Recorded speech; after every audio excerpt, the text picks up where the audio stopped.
Generally, you said feminism is here's what actually happened. The foundation of all knowledge. Money. I'm really mad that what difference does it make, right? What Stop.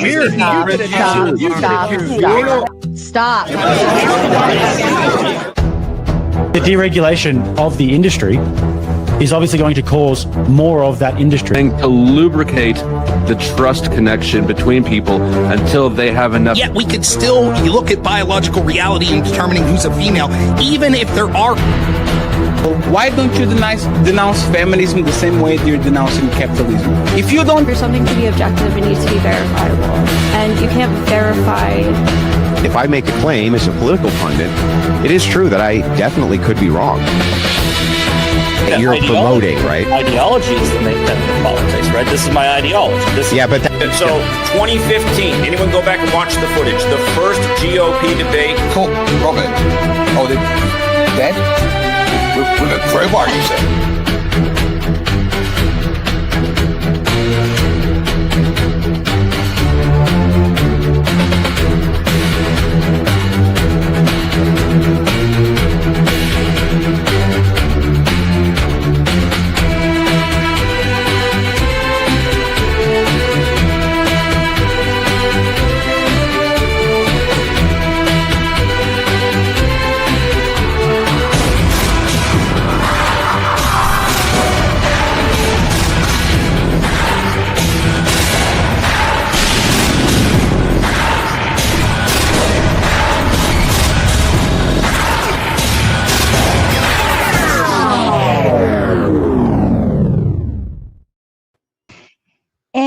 Good evening, ladies and gentlemen. Welcome back. I am Sara, the Raging Tomato, bringing to you live another Mater Nation debate with Objective Ethics, Bones of Dune, Hunter Kozak, and of course, our fine friend Vibe.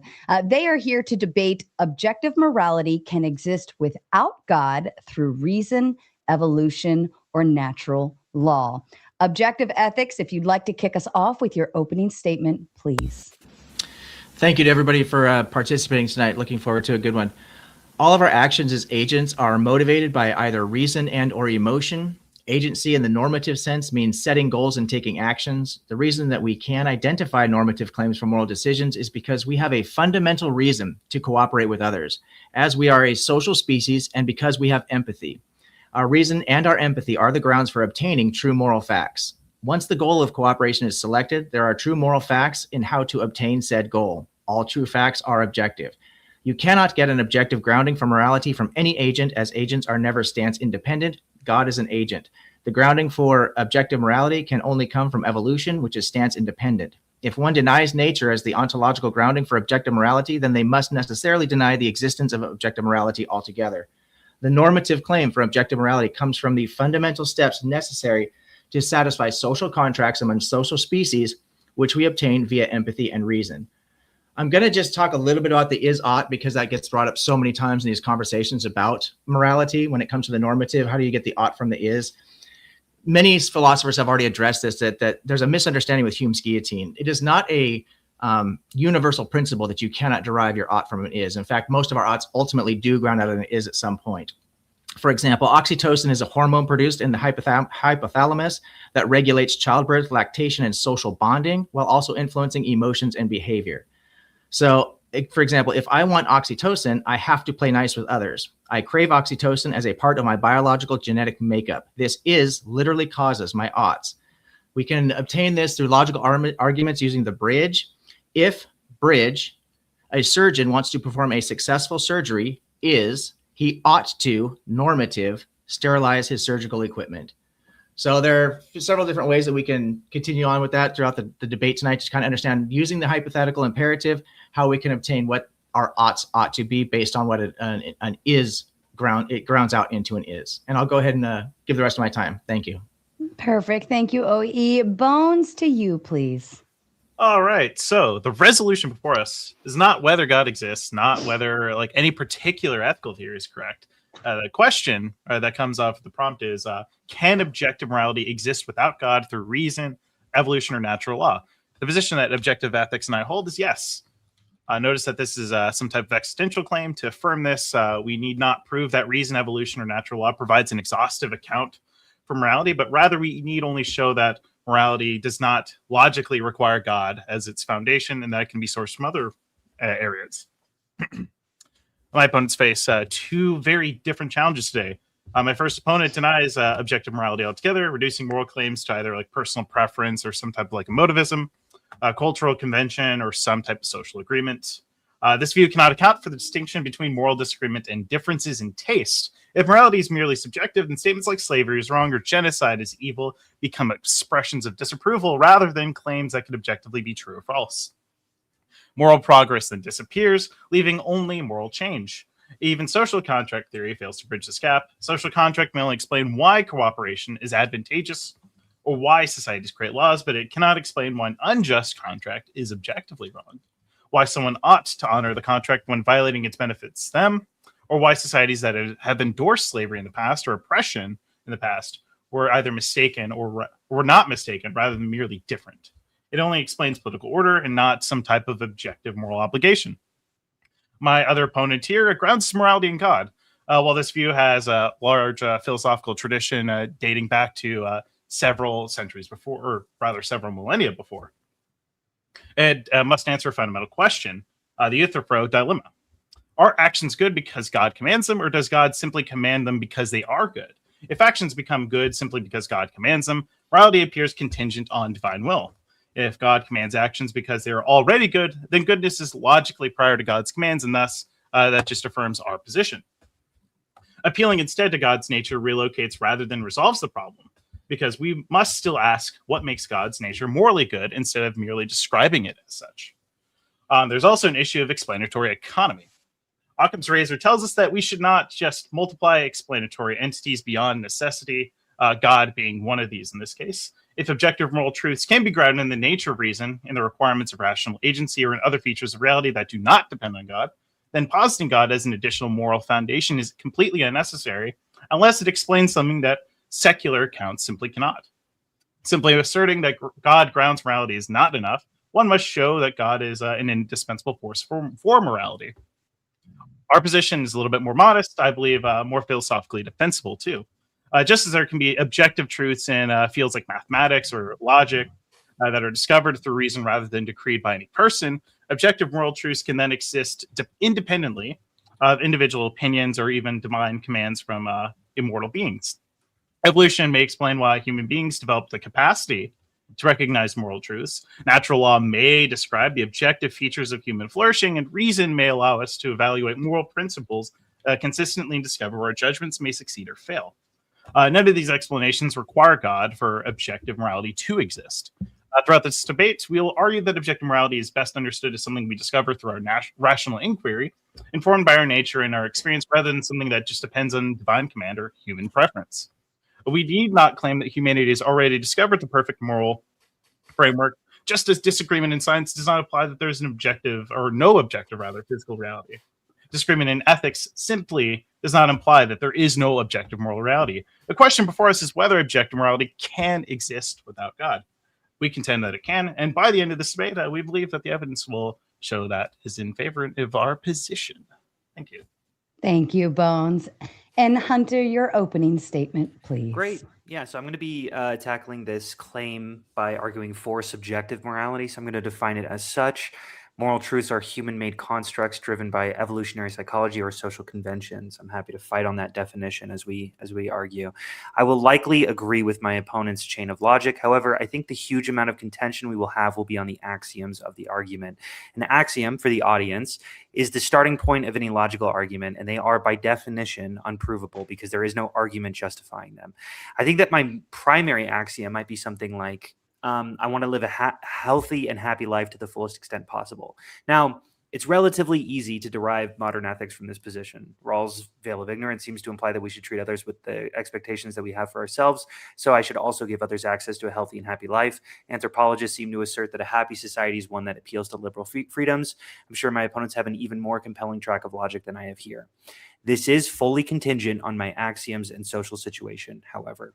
There are two situations I'd like my opponents to engage with. The first, what if I don't want to have a happy and healthy life? I worked in a treatment center for 2 years. I've met some of the most depressed people you can imagine. There was a kid who had OCD to a frightening level and had an axiom that lives of any kind should be cared for. This seems reasonable, but hidden in this axiom is a strong opinion that the life of a cow and the life of a human were equivalent. He would often threaten to murder humans because we were engaging in a system that perpetuated animal suffering, and from a utilitarian calculus, he should kill as many humans as possible to prevent the slaughtering of cows and chickens. Many coworkers of mine refer to him as irrational, but this belief system is certainly rational. It is making the correct logical chains. And there was nothing that I could do to argue with him that he was wrong. There were no fallacies in this logic. My goal was to show him that he wanted to be happy for himself and to ultimately replace his axioms with something more nuanced. But that is all that can be hoped, because he had chosen different axioms than I had. I can't truly argue him out of this position. I would also ask about unfalsifiable claims in a myriad religions that are quite impossible to disprove. The second, what if the environment I'm in doesn't compel me to act kindly to those around me to access happiness and healthiness? We can easily imagine, hopefully, a human tribe that existed some 10,000 years ago. They're extremely localized and constantly fight with nearby hostile tribes that have recently immigrated into their area. Would it not make sense for this culture to adapt its seeing skin color, to prioritize tribalism and racism to the behest of their tribe's survival? I'm not advocating for racism. I would certainly say that it's unethical to be tribalistic, but I would. I was raised in the 21st century where we have found ourselves in a globalized arena and economy. We've been situated in a new evolutionary pocket, and we should adapt to the needs of our system. And so I wonder how we can argue that some things are bad if they are directly antithetical to the goals and axioms of individuals. Thank you that's the end of my intro. Thank you. Perfect. Thank you, Hunter. And Vibe, your opening statement, please. All right, brilliant. So let's see. Tonight, the resolution is objective morality can exist without God through reason, evolution, or natural law. Great. Then I suppose, at least for a few minutes, we don't need to talk about God at all. No burning bushes, no thunder from heaven, no angels at the podium asking for cross-examination, which is fine by me. But here's the problem. The moment this argument tries to explain where objective morality actually comes from, God starts sneaking back into the room as a moral agent, because the claim is that morality can be grounded in reason, evolution, or natural law. But none of those by themselves can give us objective moral obligation. Reason is powerful, and I'm not against reason. I actually used some earlier this morning. So reason is a tool. It tells us how to get from A to B. It does not by itself tell us whether B is a hospital or a concentration camp. Reason can say, if you want a stable society, do not murder. Fine. But morality says something much stronger. Do not murder, even if it benefits you. Do not torture the innocent, even if your tribe votes for it. Do not do evil, even if you can get away with it. That is not just strategy. That is an obligation. Evolution has the same problem. Evolution can explain why humans develop sympathy, cooperation, parenting instincts, guilt, and social bonds. But evolution can also explain selfishness, domination, tribal violence, deception, and strong crushing the weak. So if morality comes from evolution, which part of evolution gets to be the judge? The part where Mother Nature protects her child? That's great. The part where one group wipes out another group just because it helps them survive? That's not so great. Evolution can explain behavior, but it does not turn behavior into moral law. Natural law has a similar issue. If nature has real purpose, order, and design, then natural law makes sense. But if nature is just blind matter bouncing around, as we mentioned before, the oxytocin, right? These are just chemicals in our brain, then we don't really have an objective morality or a meaningful subjective morality. In a sense, we might even have an irrelevant morality. Our moral beliefs become chemical weather, maybe interesting, maybe useful, but not finally true. Richard Carrier has an argument. He says morality is grounded in a rational agent. He says there is a necessary rational standard above human opinion, above culture, above personal preference, and beyond binding on those rational beings. And here's what I think. That sounds a lot less like atheism and a lot more like God, with the label peeled right off. Carrier has not removed the need for an ultimate moral ground. He has just renamed it reason, and nobody checks. Now, I'm not arguing that atheists cannot be moral. Of course they can. Many are, many religious people are not. The question is not whether non-religious people can behave morally. The question is whether objective morality can be grounded without God at all. And I do not think reason, evolution, or blind nature can carry that weight. They give us preferences, they give us instincts, survival strategies, and social constructs, but none of those equal objective moral truth. So tonight, my argument is simple. Without God, morality may be useful, popular, emotional, or even practical, but it is not objective in the full sense. It's just human preference dressed up as something else. Perfect. Thank you so much, gentlemen. And a kind reminder to the audience, everyone up here is streaming on their own platforms. Their labels are in the video description. If you'd like to head over, subscribe, like, share, and of course, as always, send them all of your money. Otherwise, we are going to get through our debate. Then we will move into closing statements. We will read and respond to your kind super chats. And then, of course, we will open up the panel for open panel Q&A. Gentlemen, I leave the floor to you. Objective ethics. Do you want to go first, or I mean, after all, so yeah, go ahead. Go ahead. Jump in. Okay. Okay. So I actually take issue with Vibe's statement that like God is somehow like the grounding for objective morality. How does what's your response to like Euthyphro's dilemma then? Well, let's look at it this way, right? So we actually don't have to talk about God and whether it's objective or not. So if you are, let's just say you yourself, Bones, are a Christian and you believe in God, you know it in your heart, you would feel that that is objective. His rules are objectively true. However, if you were an atheist looking at him, you would say, well, I don't believe in that. Therefore, his objective truth is subjective to me, right? So I'm not even arguing that God's objective. I'm actually arguing that everything is subjective, depending on who's viewing it, right? So I think your view, I think the view from God, like depending on who's looking at it, it's all subjective. So then I guess it just means you're kind of immediately conceding on the idea that God can instantiate some sort of objective truths about morality then, if his views are also subjective. Here's the thing. The prompt is that objective morality can exist without God. Therefore, we don't even have to talk about God. In a sense, the prompt is almost conceding that that moral ethics exist, but if we remove him, then they still exist. So really what you guys are trying to prove is that we don't even need to talk about God, because we're actually just saying that objective morals exist no matter what. We can put God in there, we can take God out, no matter what, it exists. So what we're actually arguing against is that cannot be. Whether we have God or whether we don't have God, there are not objective morals.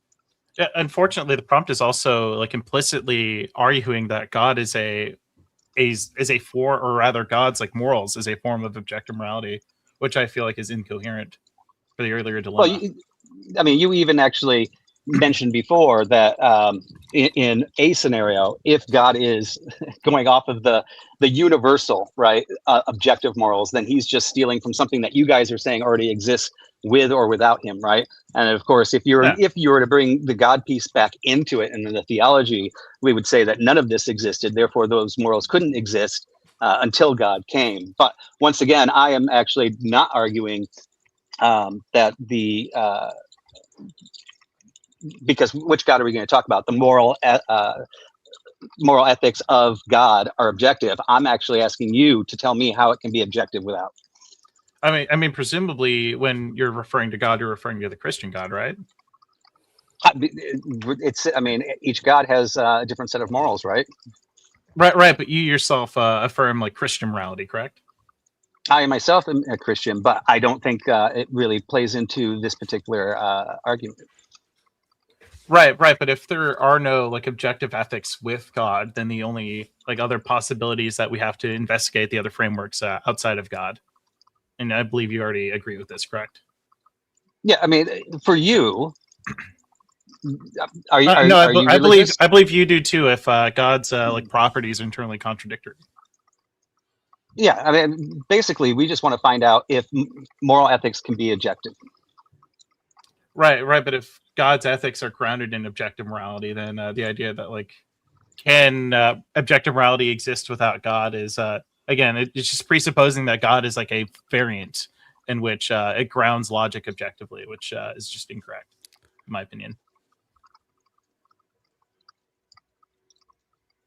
Or not even just in my opinion, but just logically speaking. I mean, either God is the grounding for all logic in which it's subjective because God has a mind, and something that's mind dependent is by definition subjective, or there is some form of objective morality that exists outside of God, and therefore we don't need God.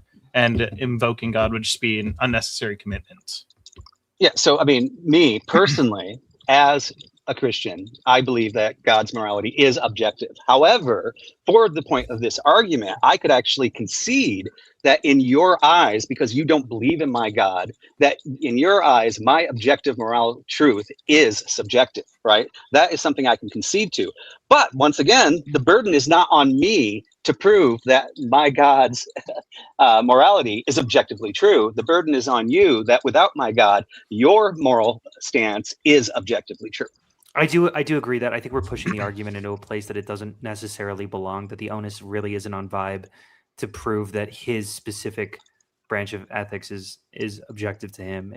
It's we're removing God from the situation because that's what the ultimately then I guess Vibe is just going to be agreeing with the position then. If he can just concede that God doesn't hold the objective moral properties, then he would just be on our side then. Wait, no, because I don't believe that without God, objectives are moral. I believe they're subjective. And Hunter actually did this in his opening, which I agree with, where he is basically, and correct me if I'm wrong here, Hunter, you're basically saying your argument is there is a subjective moral structure out there, but it is not objective. And that is, you guys are countering that. I would take the affirmative claim that morality is subjective. Yes. I'm largely atheistic, so I would cede all ground on the Euthyphro dilemma, right? I would just refuse the premise. So then I guess we can kind of just take this into a different direction. Wouldn't you agree that over time we seem to have kind of we're starting to converge on certain ideas of morality, for example, like slavery? Yeah, certainly. We could say that in the past we've had probably really atrocious views of slavery, where more societies were permissible of allowing slavery, and nowadays we've kind of narrowed that to something that's less than that. 1 million, for example. Sorry, go ahead. I would. You can give your example if you want. Sorry to interrupt. Yeah. For example, one thing I like about the 13th Amendment and disagree with the 13th Amendment on is that. For one, we have narrowed the bounds by which people can be owned. The problem with the 13th Amendment is that the state themselves can still own slaves through the penal system, which I think is a moral bad. But it seems that we've kind of converged on disallowing slavery in other cases, and we're starting to kind of understand as a society that, hey, maybe this concept of slavery is really bad because rather we ought not treat other people as if they were property, but rather as human beings or rational agents deserving of moral value. Yeah. I think moral progress is a very weird argument against objective morality. The example that I'm going to give, it's sort of similarly as if you're shining a flashlight in the dark, and you're saying, isn't it very, very interesting that the beam of light always seems to originate from me?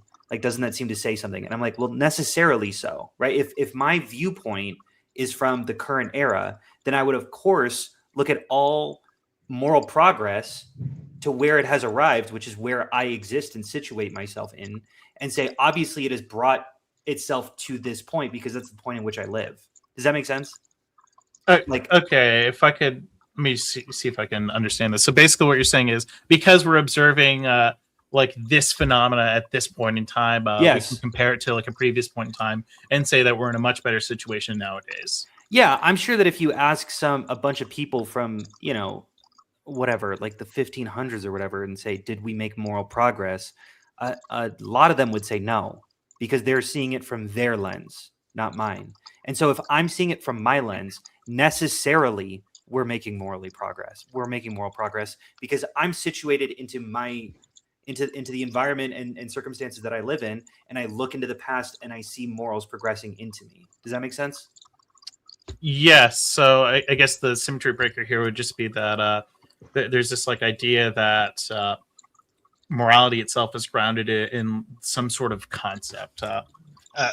I'm kind of back and forth on moral realism in both like whether there are natural facts, whether they're non-natural facts, or even like a constructivist view too could probably go about this. But it seems to be the case that over time these facts have kind of been revealed in a sense that either through like art discovery or through some sort of like just not just discovery, but rather like we've kind of reasoned ourselves to this that if I could like treat certain like cases to be the language is kind of like lacking right now. I'm just gonna say like necessarily so, right? Like if I have the perspective of my era, I'm always going to say, I'm just going to repeat the same thing that I said before, but that I'm going to see any action that led to where I'm at and say that that's progress because I believe myself to be morally correct. I'm situated in the circumstances that I am currently living in. So it makes sense that of course moral progress has occurred. We would say that, but every single person would necessarily say that. But we might just be in a circle there. I have a different question to ask you because I think go for it. I think you've been asserting a lot these laws of logic and math. I think you said math has an objective basis, logic has an objective basis in your opening. Is that fair? Yeah, I'm super confused about that one. Like what I mean, I could go through a couple different circumstances, but the laws of logic and the laws of math are very contentious and are a good example. I'll give an example. Like, is the Pythagorean theorem an objective truth? Insofar as it is grounded in kind of the fundamentals of mathematics, yes, it just kind of follows through. I'm the not argumentation for it. I'm not trying to just assert my knowledge of math over you, but no, you're fine. Non-Euclidean systems, wherein like the plane is like a globe, or the plane is like a hyperbolic sphere, or something like that. The Pythagorean theorem falls apart because you need Euclid's fifth postulate in order for it to hold, which is fully arbitrary. You can throw that in or throw it out depending on what system you're choosing. So I would just argue then that that Pythagorean theorem is kind of incomplete in that sense that it only applies to a like narrow set of cases where it reigns true. So in this case, it would just be Euclidean geometry. Okay, so what truths could possibly exist independent of axioms? I guess at the end of the day, my position would probably just be that you probably can't. Though I think that's my position. I don't know. I think that's my position that there are no objective truths in mathematics. That really everything is going to be contingent on arbitrary axioms that you're choosing. When I say arbitrary, I wouldn't say that they're arbitrary. I think no. Sure. Let me clarify what I mean by arbitrary, because I sometimes whatever you can quibble on what I mean. I don't mean random. I do mean functional, and useful, but not necessarily true, because we look at specific systems, whatever we can look at, whether or not airline pilots are trying to find the shortest distance, or we're trying to look at land that's mostly a flat plane. We will choose different axioms based off of different systems and arrive at different truths. And that to me feels like it's fully contingent on the systems that we're engaging in, that there are no real true. They're just models that we throw onto the world and then find useful facts about. And then and I would say similar things about logic. I would say that the law of excluded middle is very, very contentious, and a lot of different logical systems don't use the law of excluded middle. They throw it out because it's largely pretty unhelpful for what they're trying to do. And like that to me is really what an axiom is. It's their unjustified statements that you just choose to be true, and you just sort of assert that they're true, and then they're true within your system. And that to me is what subjective truth is. Sorry, go ahead. Sorry. Yeah. So I guess, okay. I guess going off of that, then I guess the only other cases would just be looking at some sort of infinite regress that isn't like vicious in a sense.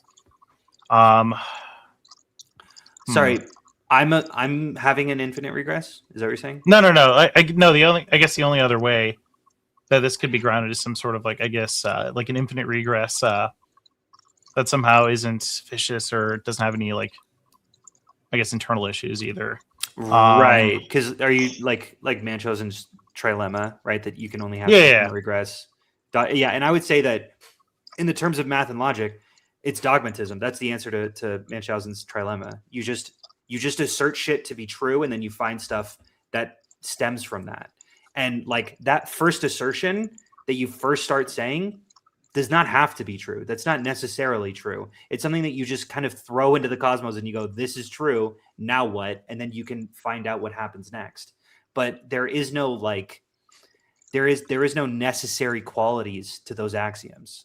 They are. I guess, but isn't there still arbitrary. isn't there still like a fundamental fact of the matter that like even if we, I guess, take like a massive for example, like a kilogram of some sort of like substance is like it really does exist, and the way that we express it is it probably like incomplete. In some ways, we kind of just arbitrarily I'm gonna discuss like mass in terms of some other property that we've determined to be sufficient. But, I'm going to be super pedantic here, and I really apologize for it. Yeah, no, go. No, Dude, but like, go for it. I would I'm, say like, super we take interested. as an axiom that the shit that we see is true. That like, how do we genuinely not know we're brains in a vat? We don't. We take as an axiom. We're walking around and we're engaging in something that is real, in something that is meaningful. But that it's a completely unfalsifiable statement to say we're brains in a vat. There's a reason why. I don't know. I personally see any arguments to the contrary as unsatisfying. It is something that you just take as a given. To me, that to me feels like it flows from. Yeah, go ahead. Sorry. Yeah. So I'm confused as to how is solipsism? How is running to solipsism useful for the conversation? It's not. It's useful. I'm saying. Oh, sorry. I think I misunderstood what you were saying. Sorry. Are you saying there's no objective reality? No, not at all. I'm saying that we can't assert that there's an objective reality. We can't prove that there's an objective reality. I would say it's very possible that we can't prove we're not brains in a vat. But how is that useful to a conversation about morality or whether or not I should go drive to the store and get something if I'm hungry or anything for that matter? Well, I was using it as a metaphor for the conversation about ethics, that we really can't assert anything without dogmatism. So if you feel like it's irrelevant, that's fine. I can throw out solipsism. But I was just sort of saying that any sort of assertion that we're making, any sort of logical proof, has to bottom out somewhere. There has to be just there just has to be statements that you just throw out that are true. That are true to the system, if that makes sense. And I don't see how it could be any other way. That's what really confuses me about people who say things to the contrary. Do you understand my question? Like, how can you prove anything about objective ethics? Where do you begin? That's my question. Where do you begin? So I think we began the grounding, and I think it's been touched on. You mentioned social progress, and so we can tie into that. So reason was brought up, right? And I know that the brother brought up Richard Carrier. Richard Carrier does have peer-reviewed work on that. 2025, I think he did a paper, but Richard Carrier is not the first and won't be the last person to cite reason as our ability to obtain true moral facts, right?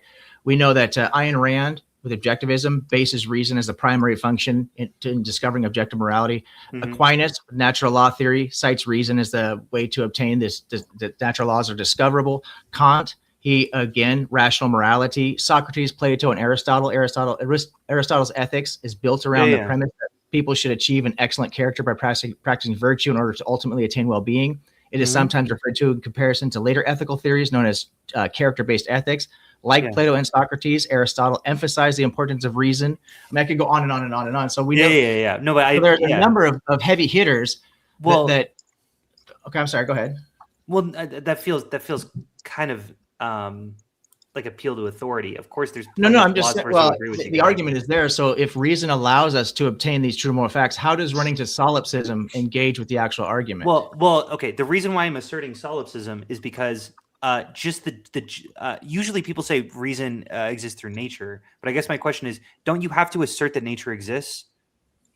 Yeah, are we not going to all accept the intelligibility? Or are we going to just concede the fact that yes, we could all, we all recognize the. I just want to point out that it's largely arbitrary. Philosophically of hard solipsism. It's called hard solipsism for a reason, right? No. Totally. So we can assert hard solipsism into any argument, but how does that get us anywhere? I'm saying I would like us to acknowledge the fact that we are asserting this without true knowledge that it exists. That's all I'm saying. That like any sort of claims that are you saying that it needs to be like certain in order for it to be true in this case? Which those feel like synonyms to me. Certain and true. I don't. So do you accept there has to be no fallibility in order to assert anything? It must be infallible in order to assert anything? Sure. Clarify what you mean there. Fallibility, I would consider. No. Sorry, I know what fallibility means. What do you mean? I can't assert anything. Well, it sounds to me, and I'm not trying to put words in your mouth, so please correct me if I'm wrong. Yeah. It sounds to me that you're asserting that because we cannot be certain we're not brains in a vat, we cannot then have a discussion about objective morality or whether or not I should drive my car down to the store and not run people over on the way or anything else for that matter, right? Is that not what you're ultimately? What I'm saying is that can just be our bottom. Our bottom can just our axiom, our foundational truth that is unjustifiable, that is improvable. It's not necessarily true at all. That's how I define an axiom, and maybe you guys can contend with that definition. But it is an unjustifiable fact that, it's an unjustifiable fact that we just sort of assert, even though we haven't proved it, that we exist, that solipsism is false. Well, I think we can even build up objective morality from a solipsistic principle, because if we're going to build off of first principles, the first principle must be that nothing cannot exist, right? The second principle would then, of course, be hard solipsism, that something must exist because nothing cannot exist. So that thing that must exist must at least, at the very least, be me, that brain in the vat, right? And so because of the chemical responses that brain is experiencing, the ises, I would, in order to reduce my own internal suffering, I would want to envision myself getting along with all the other chemical people, the imaginary people that I'm putting into this universe that I am creating because I'm the only thing in existence. So for my own well-being as this brain in the vat, I still think we can build up a justification for moral actions, moral oughts. Why ought I do this? Because if I imagine touching if I imagine myself that when I touch the stove, it hurts, I ought to move my hand away from the stove. That logically follows. If I imagine that I'm receiving this oxytocin, right, because I get along with the imaginary people in my tribe, I ought to get along with the imaginary people in my tribe. And then we can justify further getting along with larger groups because we can expand the analogy, right? So if cooperation within a small group works and allows them to take over land or take over territory or sustain themselves into their own flourishing, we can make the argument that, you know what, if they actually cooperated with their neighbors instead of killing them, they would have even more success. Because like Sagan said, few working together can accomplish so much more than any large group of individuals can alone. So we know fundamentally that even if it's within our own brain, fundamentally at a fundamental level, this cooperation mechanism seems to work. I think my issue with that argument is that it sort of necessarily implies that cooperation works. Like, what about in the circumstances in which competition works and cooperation sort of fails? And I'll give an example if you'd like, if you want to just sort of say that doesn't happen. I can run through that. I guess I'll just run through it. Sorry, that was a question. Yeah, go ahead, run through it. Okay, sorry. This is not a trick question. The second one's going to be a trick question. Is it unethical for me to abandon my children? I would say yes. We would say yes, right? It is unethical to abandon my children. Is it unethical for a turtle to abandon his children? We don't make social contracts with turtles. Right. Isn't that, but what? So the normative claim, I wouldn't consider turtles more the normative claim, the claim for the normative of what we ought to do is based on a social contract that we have with other people, not with turtles. Sure, but what about circumstances in which we don't have social contracts? Are you saying that? But okay, so well, we do. We are social at a fundamental level. We're a social species. Totally. So what about non-social species? So like, what if we could imagine an intelligent species that is not social? Would they not? Like, would they be able to independently arrive at our morals that we have? So if I consider moral agents to be like beings of like sufficient like moral like consideration. So yeah. Depending on where you draw the line at like consciousness, sure, it would just depend on whether I would draw like. Can we just imagine? Can we just imagine some sort of territorial alien that we meet that's actually pretty damn intelligent, but also seemingly fairly aggressive because of the very specific circumstances that existed on their planet? I mean, I could come up with some hypothetical, but can we just imagine that maybe in some circumstances, some intelligent species would be able to be? It seems more right for their evolutionary gains to be more aggressive and to be less social, like other animals that we see. Or is that impossible? Is that necessarily I'll be false? honest, I can't. I mean, I can try to engage with your hypotheticals, but I really only can speak knowingly about the social contracts that people engage in. Because when I hear people talk about what we ought to do or ought not do, it's relative to human beings what we ought to do within our own social contract. It's relative, I isn't would it? say that within biology, in the scope of biology, and I'm not a biologist, sure, but from what I understand is that there are many different types of social species, and within that own construct, they have their own social contracts. So the true facts, the objective true facts, are the steps that lead to the goal, right? And the goal is then found grounded in nature. So that's where you could ground it objectively in nature. And I want to also, before we get too far away from it, and I don't want to divert from this, but I do want to come back to the issue that was raised at the beginning, because I think it is relative. It seems like we've got two different fronts that we're facing here. We've got one front where you want to argue for subjective morality or moral anti-realism, and you've got another front and you want to completely avoid God, which is in the prompt itself. And then you've got another front where the person wants to set God off to the side because I think he realizes that we've demonstrated here that you cannot get objective morality from God. So I want to make sure we have a concession here before we get into objective morality anywhere else. Either objective morality does not exist, or you cannot get it from God. It must be grounded in nature. Because that's really was in my opening. It must be one of those two things for your position must be true. Either must be grounded in nature, or it just doesn't exist. And it sounds like you're saying, are you saying there's a split between like the opponents, or are you saying I have a because you're arguing, well, unless I'm missing something, it seems like you're arguing for moral anti-realism. Yes. And your partner is saying that, well, I don't want to say that objective morality can't exist, but I don't want to argue how God can ground it because that's not the prompt. But we're in agreement then that it has to be this dichotomy where it either God cannot ground it, or it must be grounded in nature, or it just does not exist, right? Yeah, I mean, for the purpose of this argument, and I'm going to play dumb, right? I am putting myself in your shoes. So I am a secularist. I don't even know about God. I would love to know how I can know objectively what I am doing is right or wrong. And as the idiot in the room, I mean, kind of going back to everything everybody was talking about, we began with talking about things like moral progress. And we all, I think on this panel, agree we've made moral progress, right?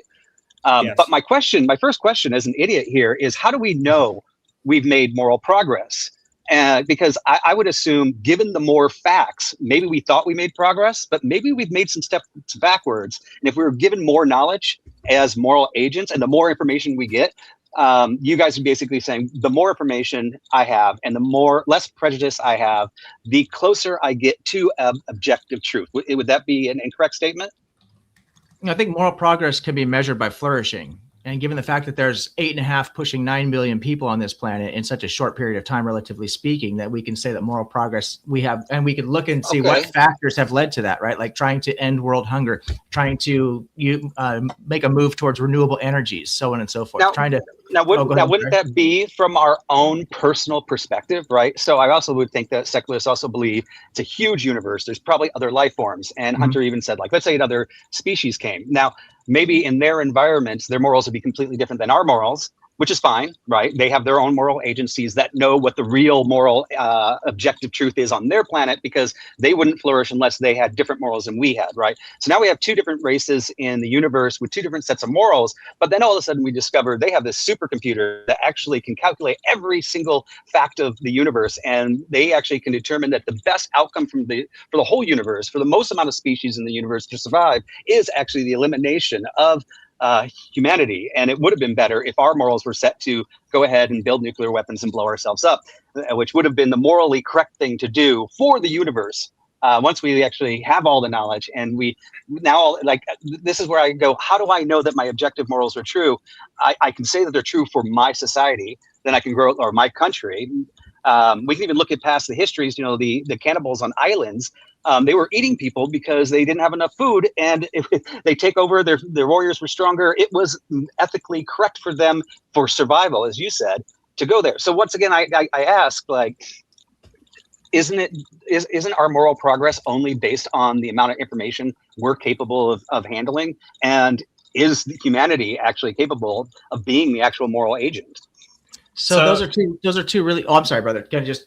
Those are two really good questions. The one thing I would say is that yes, moral progress does obtain as we advance and as our reason, as we continue to evolve and understand the world around us better. But that doesn't mean that there's no objectivity to it. So there was a time when most likely every single person walking on the planet thought the Earth was flat. We know now, with the advancements in science and technology, the Earth has never been flat. Just because people think something at one point and we progress in our knowledge doesn't change the true facts about the situation, right? Go ahead, partner. And to kind of go off of that, it feels like that the computer in this situation is kind of acting off of like a utilitarian framework. No, I feel like utilitarians who like affirm like moral realism in this case would say that they would probably just bite the bullet and say that absolutely, if it's the most moral in like this specific framework, that they ought to like end all human life as it is. But there are other. Would I? Probably not. So the reason why is that we're not kind of going off of, or at least my opponent and I are not going off of like a utilitarian calculus. Instead, there's some sort of moral principles here that are like universal. In this case, to start off with the alien invasion thing, if there are universalizable rational principles that prohibited something like domination or exploitation of other beings, then the aliens who try to conquer us would be just morally wrong, even if it does benefit them in that sense. And so, like, there's a reason for it in this case. Outside, I'm gonna go back to something I said in the opening, because I didn't really get a satisfying answer to it, and I think it can situate itself in the conversation right here. That the kid that I knew who was like, no, there's not moral progress because we're actually, the factory farming is at an unprecedented level. We're actually raping and abusing more cows and chickens than ever before, like by several orders of magnitude.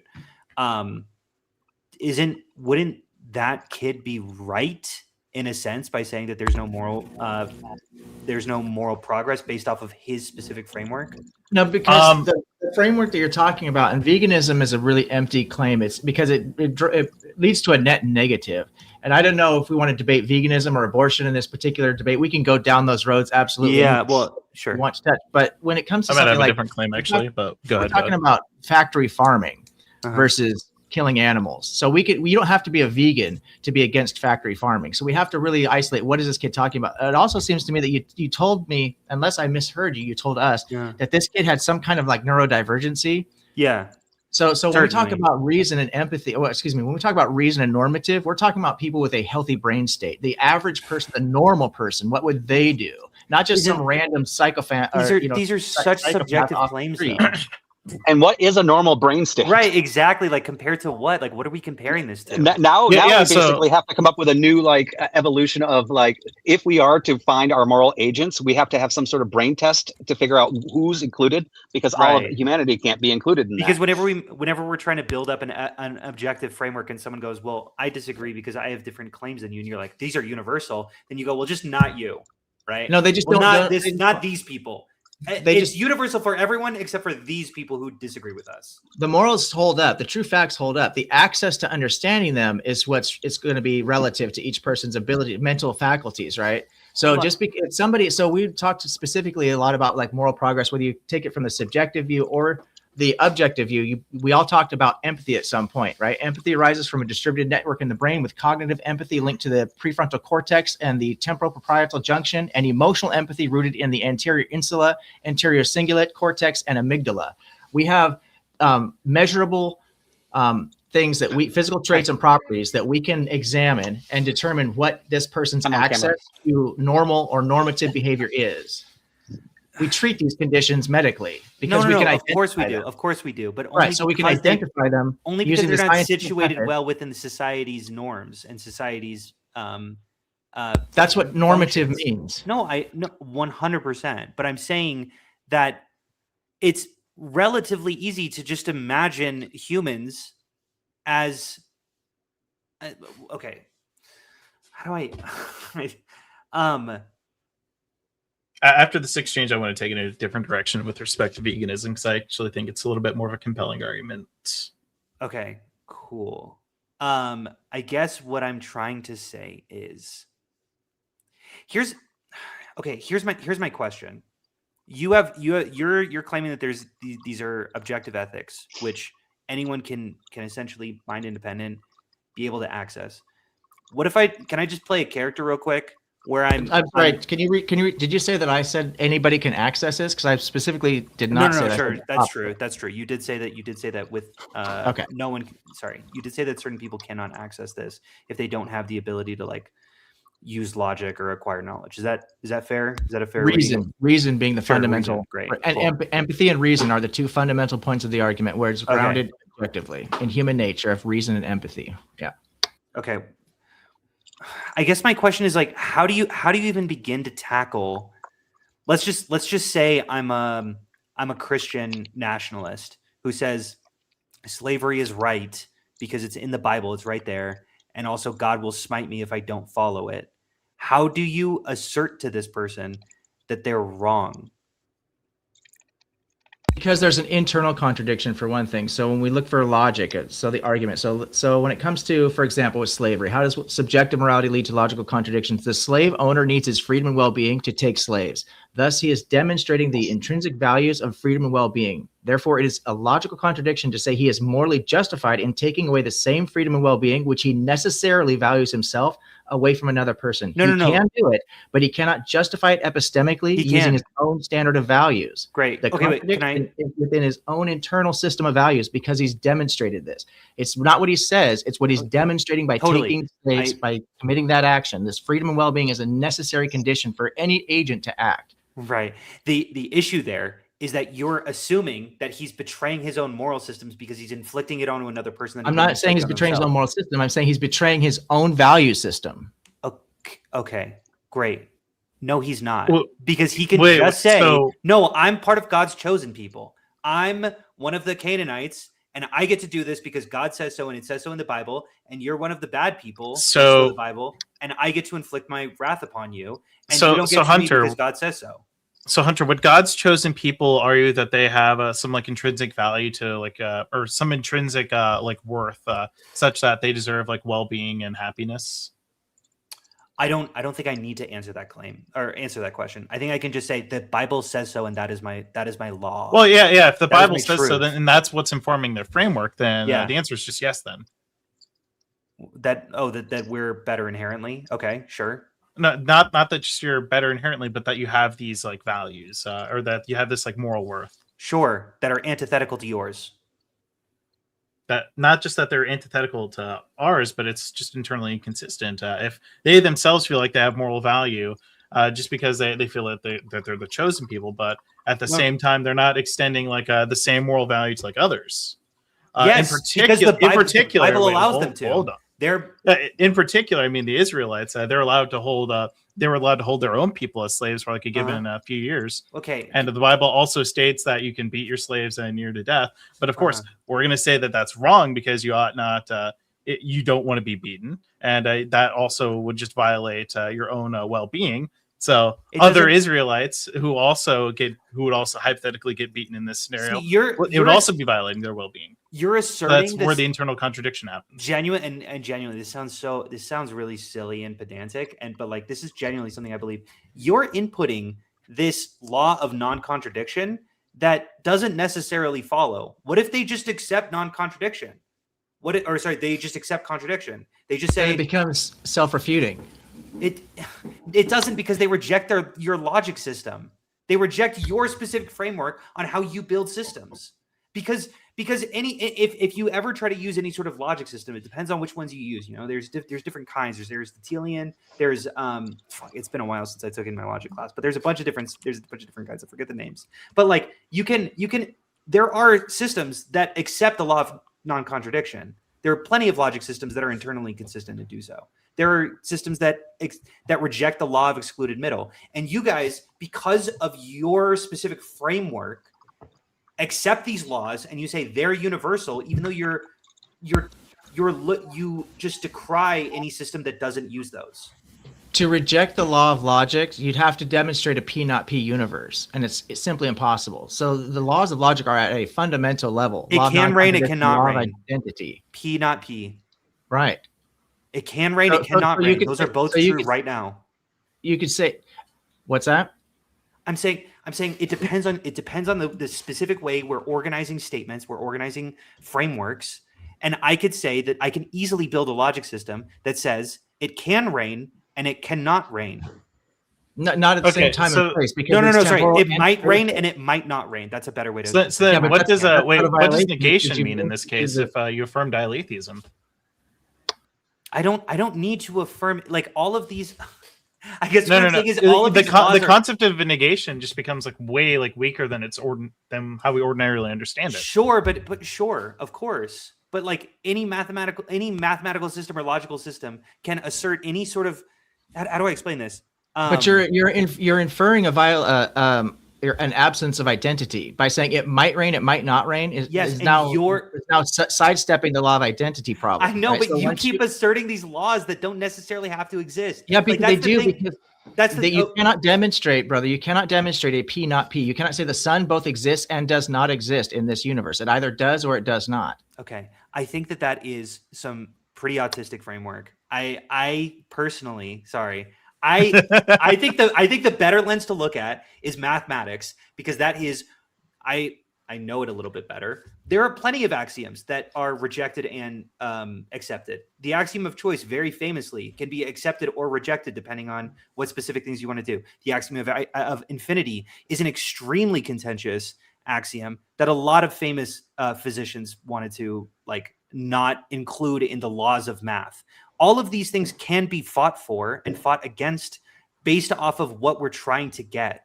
And that's the real, you guys are like, well, given this law, given this law, given this law, given this law. I'm like, well, sure. But who says these laws are necessarily true? Yeah, that's still kind of the part that confuses me. Well, because you keep on bringing up reason and empathy, right? So reason is a tool. Empathy is a feeling, right? And I don't understand where the authority comes from when you smash the two together. And if you could show to me, if you could present to me how authority comes from the authority of it, which would be the objective moral truth, comes from smashing reason and empathy together, I don't see where the obligation comes to follow that. You're muted. Oh, you're muted. Can you hear me? Yeah, objective ethics. Muted still. Hopefully that'll be my first and last foofball here. Sorry about that, guys. Okay, chill. so no, I think is that the. Hopefully I did. I wasn't talking the last 10 minutes to myself there.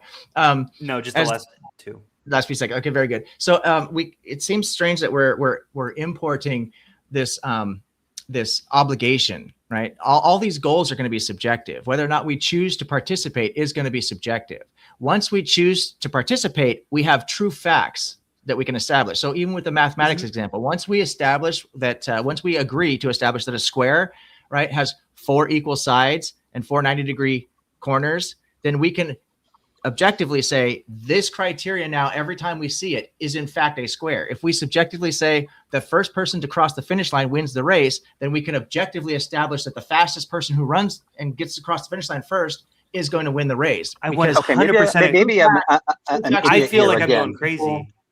Did you just say that once we all agree, subjective becomes objective? But as long as some of us disagree, then it's still subjective. Well, we could disagree about whether moral facts exist. That doesn't get as to whether they do actually exist. that you could just be mistaken about a certain thing, or we could also be mistaken about a certain thing, and it could still be the case that objective moral facts exist. But actually, going back to Hunter real quick about the axiom of choice. Okay, I'm going to get back to that though. Yeah. I want to address this first. Yeah, no, that's fine. What are your thoughts about Zermelo-Frankel set theory, and how that kind of how that attacks like the axiom of choice? I'm not like super familiar, but so the Zermelo-Frankel, so the Zermelo-Frankel is so it's often ZF. Those are the like, I think they're like 8 axioms. You can throw in axiom of choice before or after, and it's gonna vastly change the decisions that you make. They're really famous like sets that will or won't exist based off of if you assert the axiom of choice. There are famous paradoxes that come across, like you can split a sphere into 2 separate spheres if you accept the axiom of choice, but it also makes proofs easier. So most mathematicians just accept it, but some mathematicians are like, this seems like it is creating some problems, so maybe this isn't the best choice, but it's not internally inconsistent, so there's no reason to turn back. I don't know if that answered your question. Gotcha. So I mean, in this case, like the idea that we could like kind of put out these like apparent like contradictions, and suddenly this means that we can affirm like positions such as dialetheism, or sort of just any other system could you define dialetheism? I'm sorry. Yeah, so basically a dialetheist is just anyone who asserts that the law of non-contradiction is false. Oh, okay, great. Yeah, great. Yeah. I've definitely. Yeah, so like, or anyone who like operates under like a pair. Yeah, you're good. But anyone who operates under like a pair-consistent logical framework. Right, exactly. All I'm supposing here is that like maybe like rejecting this could just lead to like better ways to kind of frame logic, and that could just be a way of improving logic. That's such that you get exactly a more robust theory. Yes, 100%. But wouldn't that mean that we're approaching some sort of like no? It's that we're being more useful. It's that we're being more useful because both like that's the thing is like ZF or ZFC. Both of them are true. Both of them are factual. There's no internal contradiction based off of the axioms that have been set up, but they get different answers, and some are more useful than others. And genuinely, ZFC tends to be more useful, which is why we use it. But then it also gives us weird conclusions. So we're like, I don't know if I like this one. Maybe we should go back to ZF. I mean, even if some of the conclusions are unintuitive, I mean, we shouldn't just throw them out just because they're not. I 100% agree. Yeah, of course. Yeah, that's what I'm saying. Absolutely, which is why both systems are true. True in quotes, not capital T true, right? They're not facts, but they are. To some degree true. They're internally consistent. If you accept those axioms, then those follow. Okay. Yeah. All right. Okay. Interesting. I believe you had a question for me. No, I had a question for objective ethics. Oh yeah, go for it. He said that the goals are subjectively chosen, which like maybe we can quibble about what that means, because that feels like my position. It feels like we both agree that the first person across the finish line doesn't need to be the winner, that we can have races where it's the slowest person who is moving forward is actually the winner. And I bet that there's races like that. I haven't checked, but I bet that literally those races exist. That would definitely be a race that I could win. Hell yeah. You have to be moving forward, but who can do it slowly? Yeah, that sounds fun. I would love to watch that.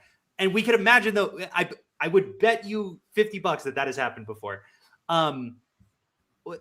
Isn't that my claim that these goals are subjectively chosen, and then once we have identified these positions, we can follow them into conclusions that are just dependent on the axioms that we've chosen? Yeah, so I think we're having a disconnect in what is morality at this point, right? So I talked about normative, and it seemed like that was something that you weren't really able to address. What do we even mean by normative? What are morals? Morals are oughts. Oughts are not goals. Oughts are actions. What we ought do or ought not do. A goal is not an action. So the goal can be subjective. Once the goal is selected, you have actions that you take to reach said goal. So the goal would be something like cooperation. That's determined at a fundamental level in our genetic makeup, because we're a social species. So if we accept this goal, we ought to act in a particular way to achieve that goal because we've accepted the goal. Totally. Right? And so we can expand that argument to, as I said before, our in-group grows if we had global cooperation, sure, we would not have world hunger. We wouldn't be shooting missiles at each other. There would be no such thing as slavery, no such thing as SA. I mean, every single thing that we think of as a moral argument would literally be solved with global cooperation, right? I agree. Well, yeah, I tend to agree. The weird thing about your argument that is maybe throwing me for a loop, and maybe you could clarify what specifically you mean by this. Yeah, I agree with the normative claims. Let's give the example of is it the first person to pass the finish line or the last? I think we can both say that we can't just say that running fast is good, because it actually depends on the races that you're in. And there are those weird races where running fast is actually bad. It's the bad thing that you want to do. So it's fully contingent on what you want. And so those normative claims, like should I run fast? That's not something that we can just arrive at factually. Those aren't facts of the matter. Those are dependent on the systems that we're engaging in. Yeah, normative claims are going to be goal dependent. Am I crazy, or does that sound like a moral anti-realist position? Do you like? I don't. I'm not trying to. The moral anti-realist position. I mean, you could argue, you could define it as your position. My understanding of the moral anti-realist position is that there are no true moral facts. Yeah. Just right. as so, if there are true. Just as in there are no normative claims. There are true facts, though, once the goal is selected. Yes, so once the goal is selected. In that, is running fast. Should you run fast a normative claim that is true? I would say no. I would say it depends on the system around you. Well, at a biological... go ahead. I'm sorry. Once we assert the specific organization or the specific environment that we're situated in, what kind of race are we running? Then we can start making those normative claims. I agree with you. But that environment that is situated in needs to be identified and is contingent on that environment. So I can move back 2,000 years ago and I can no longer make normative claims about that system because they're running a different race. They're talking about different things. The king's like, I don't fucking care if I live to see 80. I want to take over Spain. That's just what I want to do. And I don't know. Sorry, I don't know if I'm making sense here. No, you are, brother. I'm picking up what you're putting down here. And I think that the issue is, once again, just because people thought in a particular way, set particular goals, doesn't mean those goals are justified once more information is acquired. When we acquire more information, we understand that our own well-being is based so much more on global cooperation, larger groups working together than small, isolated in-groups. In-groups allow us to other people, and it ultimately becomes self-defeating to our ultimate goal, which is peace, happiness, and well-being, flourishing. You're assuming, like, let's say I go fucking talk to Napoleon and I'm like, yo, Napoleon, stop taking over all these areas. That's actually not leading to your function, because you should imagine yourself as those other people. And once you do so, you realize that you don't want to die. And he's like, fighting makes me feel good. Fighting makes me feel good. I want to keep fighting. Let me keep fighting. And that's the system that he exists in. He exists in a situation in which fighting makes him feel good. And whatever, that might not be true about Napoleon. I'm sure historians will. This might be a contentious claim. Sorry, go ahead. I interrupted. No. Go ahead. This might be a contentious claim, but I don't even think you necessarily need like normativity to like guide like moral frameworks. I don't think you necessarily need a motivation to be able to do so. I mean, most people. What do you mean with that? Yeah, sorry. Most people would say that donating to charity is a good thing, right? But that also you ought to donate to charity. Yeah, but someone who like buys like a car for themselves, they're not donating to charity per se, so it's not always going to be like a motivating factor here. But in some cases where there's maybe like a sufficient, like I guess what's the word I'm looking for? There's like some threshold that's met in order to say to make that a motivation. Yeah, the problem here for me is I feel like if you go talk to that person who bought, like who exists within my moral framework, right, is a moral agent that makes sense within our context. We assume he also thinks that donating plasma is good, or donating blood is good. I feel like if you ask him, hey, should you have done that? He's like, maybe I shouldn't have. Whatever, right? It's almost an acknowledgement that there could be better things he could have done, but just chose not to. And that like, he's still comparing himself against a moral framework, right? But I would say that doesn't necessarily have to exist. So that's why. But let's say that the car was necessary for them to be able to go to work, so that way they can produce an income and then make more money. I 100% agree with you that I feel. I feel like I go crazy because I'm like, that's subjective ethics right there. Here's the crazy part. I think under a constructivist framework, these are kind of like these procedures kind of guide us towards like a moral imperative per se, and it leads us to believe that like there's a certain threshold given some reason that we ought to do something. And that's where like you get like you arrive at these kind of like objective moral principles or moral facts or whatnot, but you're still able to get like a motivation to do so.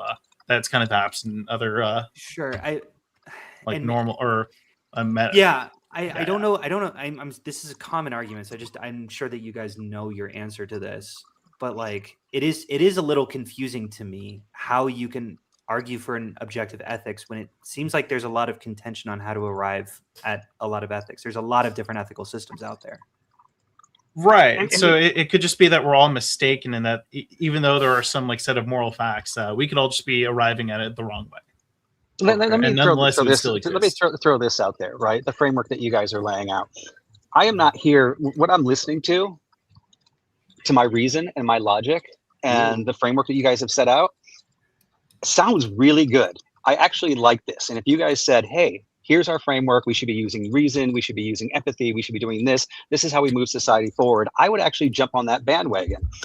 So I'm actually not saying your thought process is flawed. I like it. But what I am saying is I still feel like it's subjective. And that you guys feel like for it to be legitimate, you have to say it's subjective. I don't think it's subjective, but I think it's a legitimate subjective claim and worthy following. And I don't understand why you have this need to throw objectivity onto it. Ultimately, I think it's unknowable. I don't think humanity will ever, because you admitted, OE, that as more information comes up, then we have a better grounding. But I believe through all entirety of humanity, it'll never be known. And even if there is an actual ultimate thing, right? Something has to know what that is. Maybe it's not, us in the universe. Maybe it is us in the universe. Maybe it's not the longest part of the universe. Like, is the goal for the universe to last forever, or is the goal for everybody to be really happy for the shortest part of the universe? And who sets that goal, right, across all these different things? It's an unknowable, and that's in my opening. I said almost irrelevant morality. It's relevant to us. It's irrelevant to the universe. It doesn't have to be objective to be good. It can still be subjective and be good. Well, there's a lot to unpack there. And first of all, I'd just like to commend you on at least acknowledging that the benefit from striving to strive for this, right? Because there is a benefit both to self and to the group to strive for this. When you say it's subjective, my issue with that is that I literally laid it out as empathy and reason. So if you'll just bear with me here for a second, I've got the definition of how empathy fits into this. So just give me a minute to unpack this, or as I say, land this plane, right?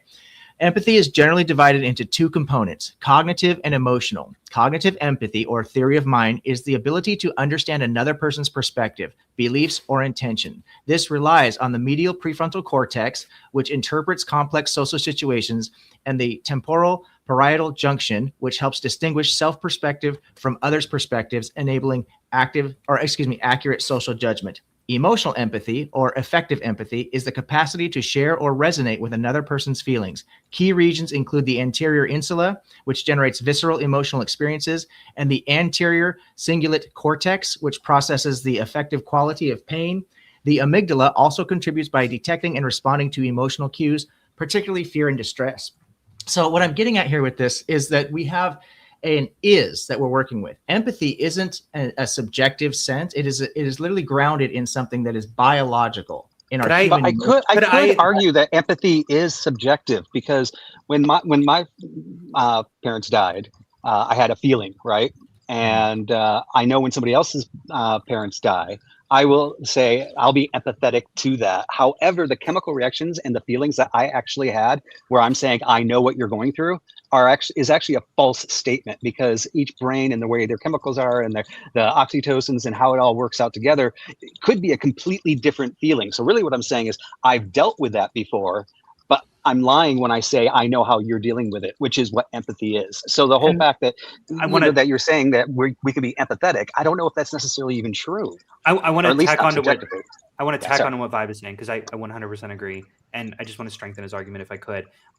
Yeah, empathy can absolutely lead us astray. There are a lot of circumstances, like he said, where someone's like, "Well, I would want no one to talk to me. I would want to go sit in a corner," and then that's actually not true for other people. There's a lot of different circumstances that can exist for other individuals. But the other thing that I also want to focus on as well is choosing empathy as your biological factor that is guiding your philosophy is in some ways, and I'm really going to apologize because I don't know if there's a better word for this, is somewhat arbitrary. Because I could also point to very biological truths that are going on in my head that go, when I'm mad, I want to punch a wall and I want to punch people and I want to fight them and start breaking dishes. And sure, I have empathy stopping me, but I could also say that, you can flip it and say that, well, empathy is good and the urge to fighting is stopping me, right? Like these are all in contention with each other in our heads, and choosing which side wins out, because like everything that is happening is biological. It's all a fight. Sorry, the third thing that I really want to say, this is going to be really quick.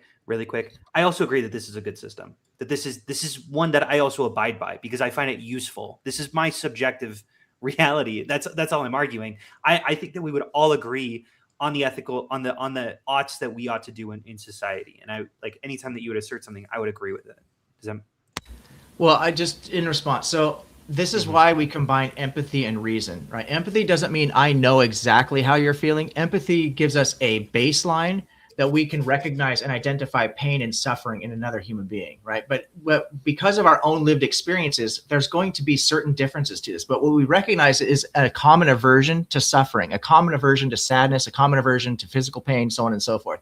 We can also measure these things neurologically, which is, again, what I said earlier, is that we actually have in neuroscience and in psychology an ability to detect people that lack these abilities. They do not possess the ability to apparently obtain empathy. They also don't necessarily, there are people who don't possess the ability to obtain rational thought or rational thinking. So we could see that there are gradients to this, but that does not demonstrate that it does not exist at a biological level. And anything that exists at a biological level is in fact independent of any stance. It works chemically. Chemically is unguided as far as minds go, right? It's not a mentally guided process. It's stance independent. Sure. It feels very weird to call like stuff like empathy or oxytocin or whatever neurochemicals that we're referring to as mind independent. Like they're also like, are they mind independent or are they the mind?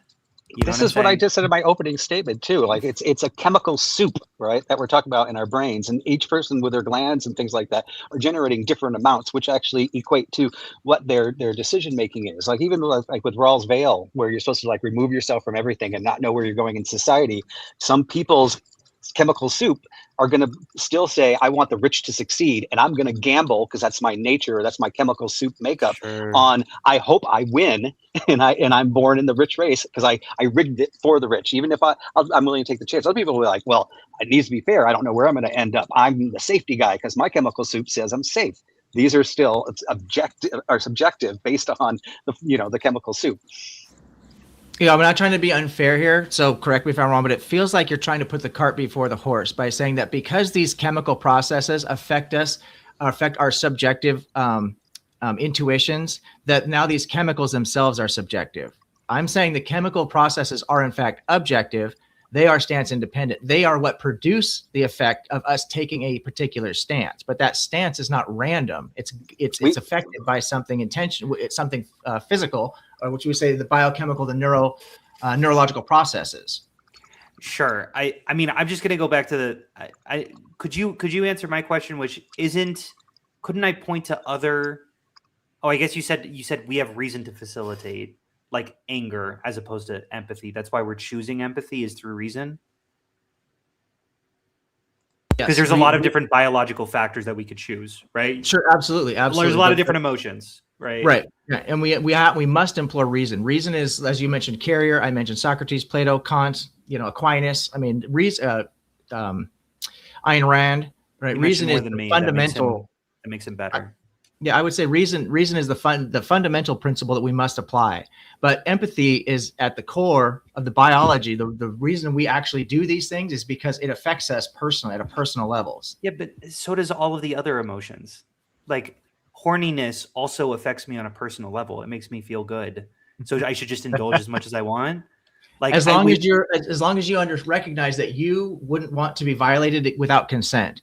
So obviously, you can do whatever you want with any other consenting adult. I'm all for it, brother. But it becomes a question of, okay, so are you now saying that because a person is horny, that then justifies them just violating people all over the place like a bunch of bonobos? I never said anything about violation. Okay, I'm sorry. I read into your. That's my fault. No. Sorry, no. That's fine. That's fine. I'm saying, can't I just invent an ethical system where I have sex all the time, and that is what I'm, and not non-consensually. Okay, I'm very good with my consent, and that's all I'm fucking doing is just having sex constantly. And I'm going, it's a biological process, it's objective. Actually, I don't know the specific neurochemicals that exist there, but like you're like, well, it hits those neurotransmitters, so it's clearly objectively good that I'm doing this. And instead of like taking care of my community or taking care of my family, it's like sex all the time. It feels good. That's an objective truth because it's the chemicals in my brain say so. So if you spend all day, I'm sorry, my bad. No. It was your question in the first place. I'll respond after. If you spend all day humping, right, and then you're not building hospitals, you're not building bridges, you're not building, community centers, and so on and so forth. So eventually, your society will fail because your flourishing is definitely affected. You're going to have a good time, but you're spreading STDs that you guys can't address because you're not investing the appropriate amount of time into the medical system, so on and so forth. So first off, I want to be clear before I say this. I agree with you, okay, but I'm just saying. You can, and I want to make sure, just really quick. I want to make sure. I keep saying you, and I'm not meaning you personally. No, that's fine. That's fine. I think you're chill. Don't worry. I'm talking to you, but like not you. No. Yeah, and it's like, yeah, super fair. But I'm just saying, can't we just imagine a person? I think this is a very easy person to imagine who's just like, yeah, I would just live for a short time, and it would be so much better. I would so much rather enjoy myself for 30 years rather than not really enjoy myself for 70. It's the reason why people eat junk food all day. It's like, yeah, I actually weighed the consequences, and I recognize that I would rather live 2 years shorter if it means I get to eat Oreos. And that's like, yeah, but what one would argue that it's not really like flourishing though. It's pleasurable. I grant that like it. I agree with you, but who are you to say? Because I would say I'm me to say, and I would say it's bad because you're not flourishing, and I'm because you're not. But then I listen because to you're people, not really respecting your right to, in this case, to like well-being. It doesn't actually contribute to well-being. Your definition of well-being. My definition. No, not even just that, but eating Oreos all day, mind you, does not. It's not good for the body. It quite literally just like all that. It's just sugar and carbs at the end of the day. However, in Hunter's case, the sugar and carbs and the happiness that it gives him when he's building the hospitals, he builds an extra story because he's so happy in life. However, when he's not eating them, he's so depressed. He does it brick by brick, and it takes him 2 years to build a single story, right? And for each person, this is going to vary, right? I mean, ultimately, and once again, obviously neither Hunter and I are saying you guys have a bad framework. We're just both saying it's not objective. I think I feel like shit when I eat junk food for dinner. I've done it before and it's miserable. And I'm like, why did I do that? It felt good in the short term and it feels terrible in the long term.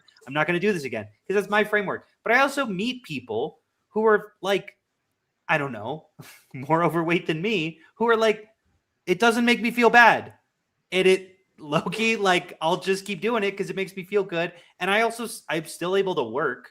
I still go to work and I'm able to complete my duties. So I feel okay about myself, but I feel like the moral system you're trying to like put onto us as like some form of motivism, which I don't think either me or my opponent really like agree to. It's not like we're not saying like boo junk food in this case.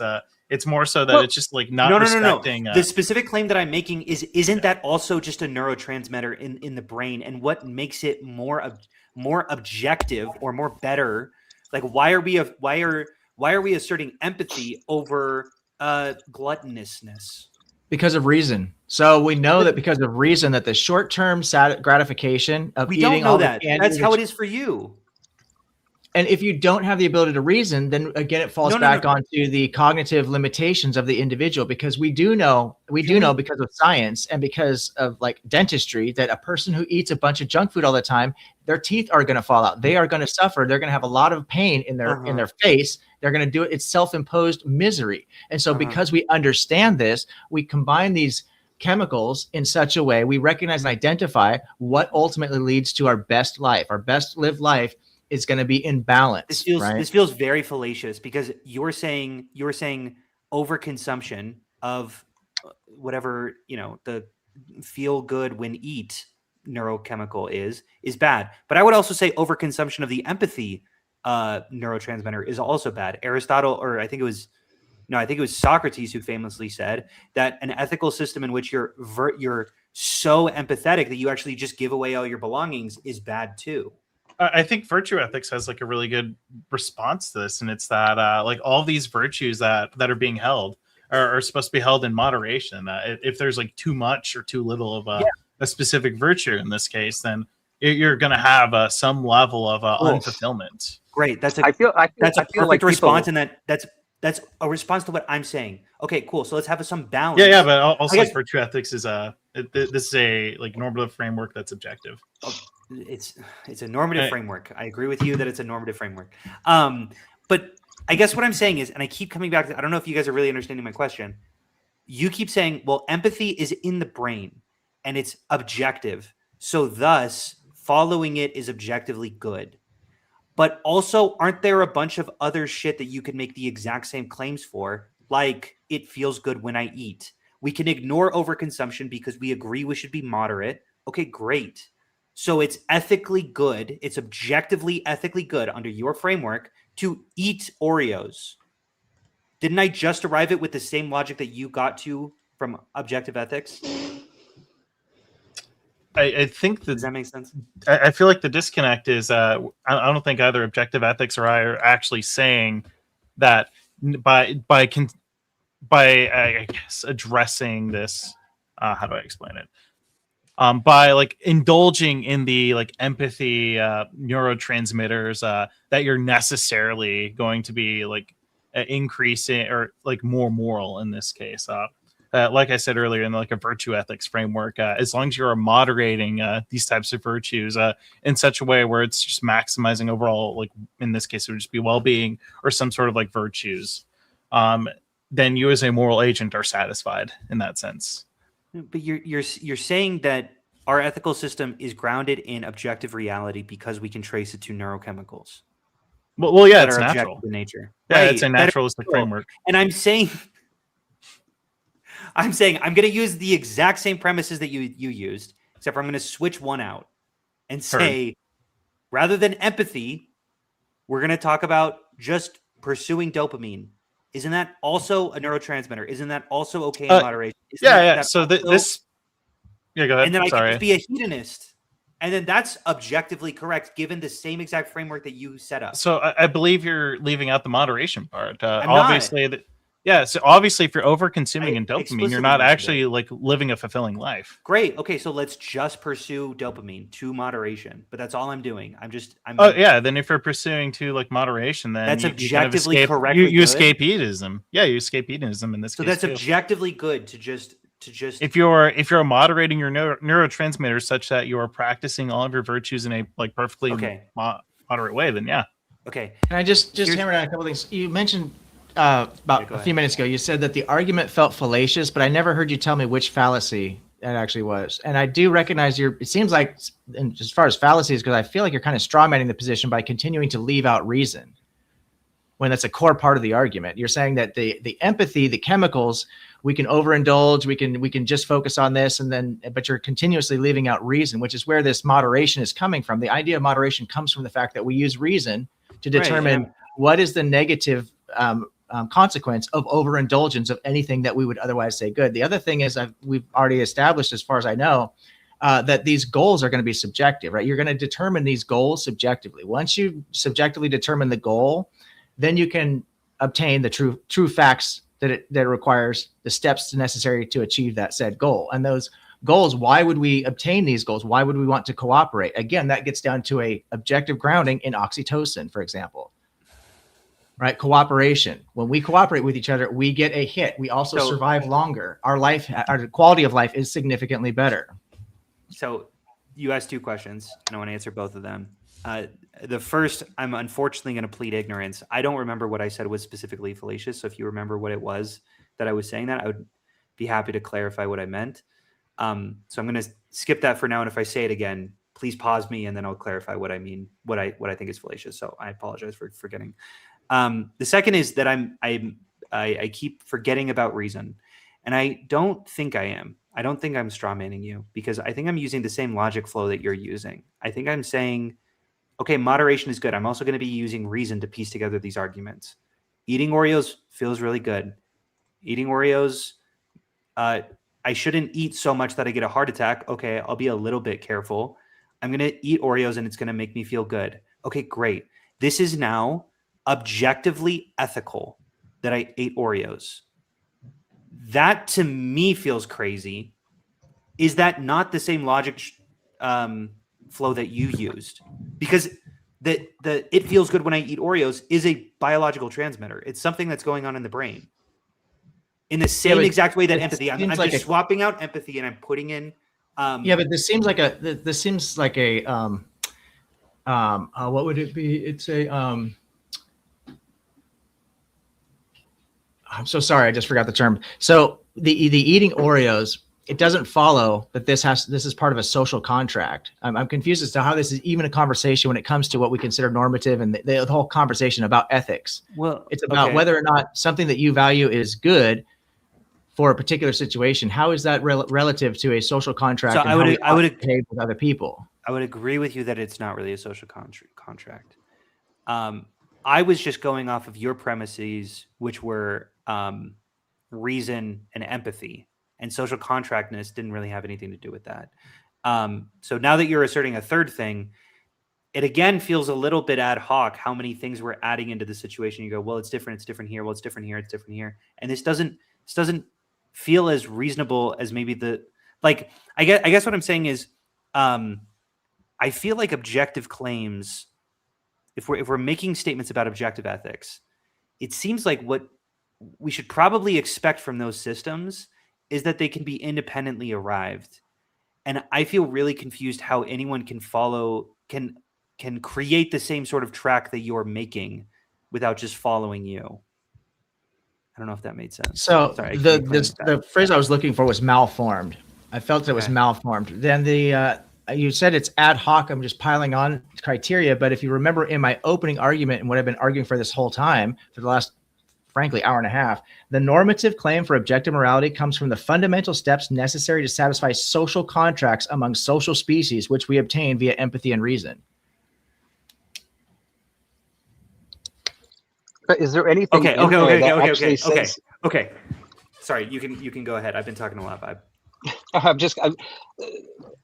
don't understand though how that becomes all of a sudden objective, right? Like we came through this through reason. You keep on saying, when we come to an agreement, like that cooperation is good. Now we've got a framework and we can say this is good. That's a fact because we subjectively said we agree cooperation is good. And now that we have subjectively agreed on that, we come up with an objective fact on how to make that happen. Therefore, this is now objective morality. Our axiom is subjective. It can't just turn objective. This is the part where I'm just lost. This is where I keep on failing. Like I keep on wanting to hear you say, well, it's very easy. 1 + 1 = 2. Like just show me that train and I'll be like, oh my God, it is objective. But I haven't heard anything because there's always something that's subjective in there messing the whole thing up. And that's where I get lost in the framework. So the definition for objective comes from two places. You can say stance independent or based on true facts. Are we in agreement with that? Okay. Okay, I'm fine with that. So if it's based on true facts, we can subjectively say, for example, hypothetically here, a square has 4 equal sides, right? 4 90-degree corners. So now it becomes objectively true that a square cannot be a circle. A circle has no sides whatsoever, no equal sides, no 90-degree corners. So we can say a square cannot be a circle. Objectively true, because subjectively, I'm already going to disagree. I'm sorry. I'm really sorry. Well, you said you're going to throw out logic. Is that why you're disagreeing, or do you think squares don't have 4 equal sides? Well, for one, how do I say this without sounding so pretentious? Couldn't I say, like all you did was assert a definition, but those definitions sort of have to be just sort of accepted and also just sort of asserted dogmatically. Like, couldn't I say a glip-glorp is something that is I don't know. I could just make up definitions and start and just say that it's true that this can't be this. You can make up any definition you want. Language is completely fluid. So why don't you give me your definition of objective and see if we can come to an agreement for the purpose of having a fluid conversation? You're misunderstanding. I'm saying the assertion that a square is something with 4 sides is already a subjective claim. It's already something that you are simply dogmatically asserting. It's a definition. You're simply just claiming what a definition is. And in fact, there have been multiple different definitions of lines and have been heavily contested. I don't know if Euclid's definition of a line is not really in vogue anymore. And they kind of came up with new definitions of lines that are far more arbitrary and far more that are far less restrictive. Like I can say that a square is actually something with 4 right angles, and you might say, well, those are the same thing. Only in Euclidean spaces. Actually, like I can fucking reorganize this into any way that I choose, and what comes out is just going to be something that might be useful. It's not necessarily true. And that's my spiel. Sorry. I hope you're not frustrated with me. He looks frustrated, doesn't he? Myself? Yeah. No, not at all. Not at all. Okay, I mean, I'm a little at a loss because I feel like we are just going around and around in a circle here. Yeah, I was actually going to come in and ask if you guys wanted to move into closing statements, and then we can maneuver into open panel Q&A, and that way we can maybe bring some new voices into the conversation. This has been number one. I want Oreos now. I hate all of you. Okay, I've been sitting here since somebody said ought to get some Oreos after this. Yes, it's morally necessary, actually. Exactly. Yeah. But since somebody said Oreos and then you guys kept saying it too, so it's just killing me. And I'm like, dear God, I just want some Oreo cookies now. I wonder if we cause some like very small spike in the purchasing of Oreos. Yeah, we should be sponsored by Oreos. Can we all agree that it's objectively better to have double stuff Oreos? Can we at least yes. Here? Yeah. Okay. Yes. People who prefer normal ones are weird. I'm like, I buy. Yeah. The best part is the cream, unfortunately. I don't mean to be the odd man out, but I hate Oreos. I don't understand the attraction. We're all right, well, look. The fuck out of here. Uh-oh. I love you, bud. Yeah, bro. Right. Well, let's go ahead, gentlemen. I might have before we move into closing statements, I do have I want to re-explore the like veganism thing. So I actually think it's a little bit more of a interesting like I guess moral dilemma than my partner here. Not to throw him under the bus, but I think veganism is actually an example of us kind of expanding the like concept of moral agents in general, and asking the question if non-humans are capable, but also like applicable when it comes to kind of defining like morality, in a sense. And I think where I agree with vegans actually is that there is a like threshold to where we ought to consider like animals to be moral beings, and thus we ought to respect them and coincidentally like reduce their suffering as unnecessary as it is.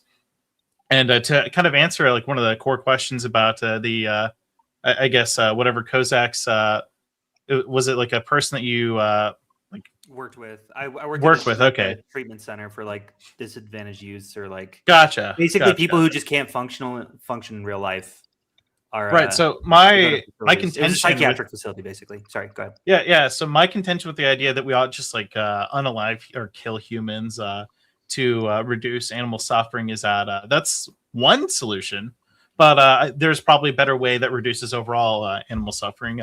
For one, transitioning away from factory farming to something like 3D printing the meat and other animal products. That is a method by which you can reduce animal suffering without killing humans.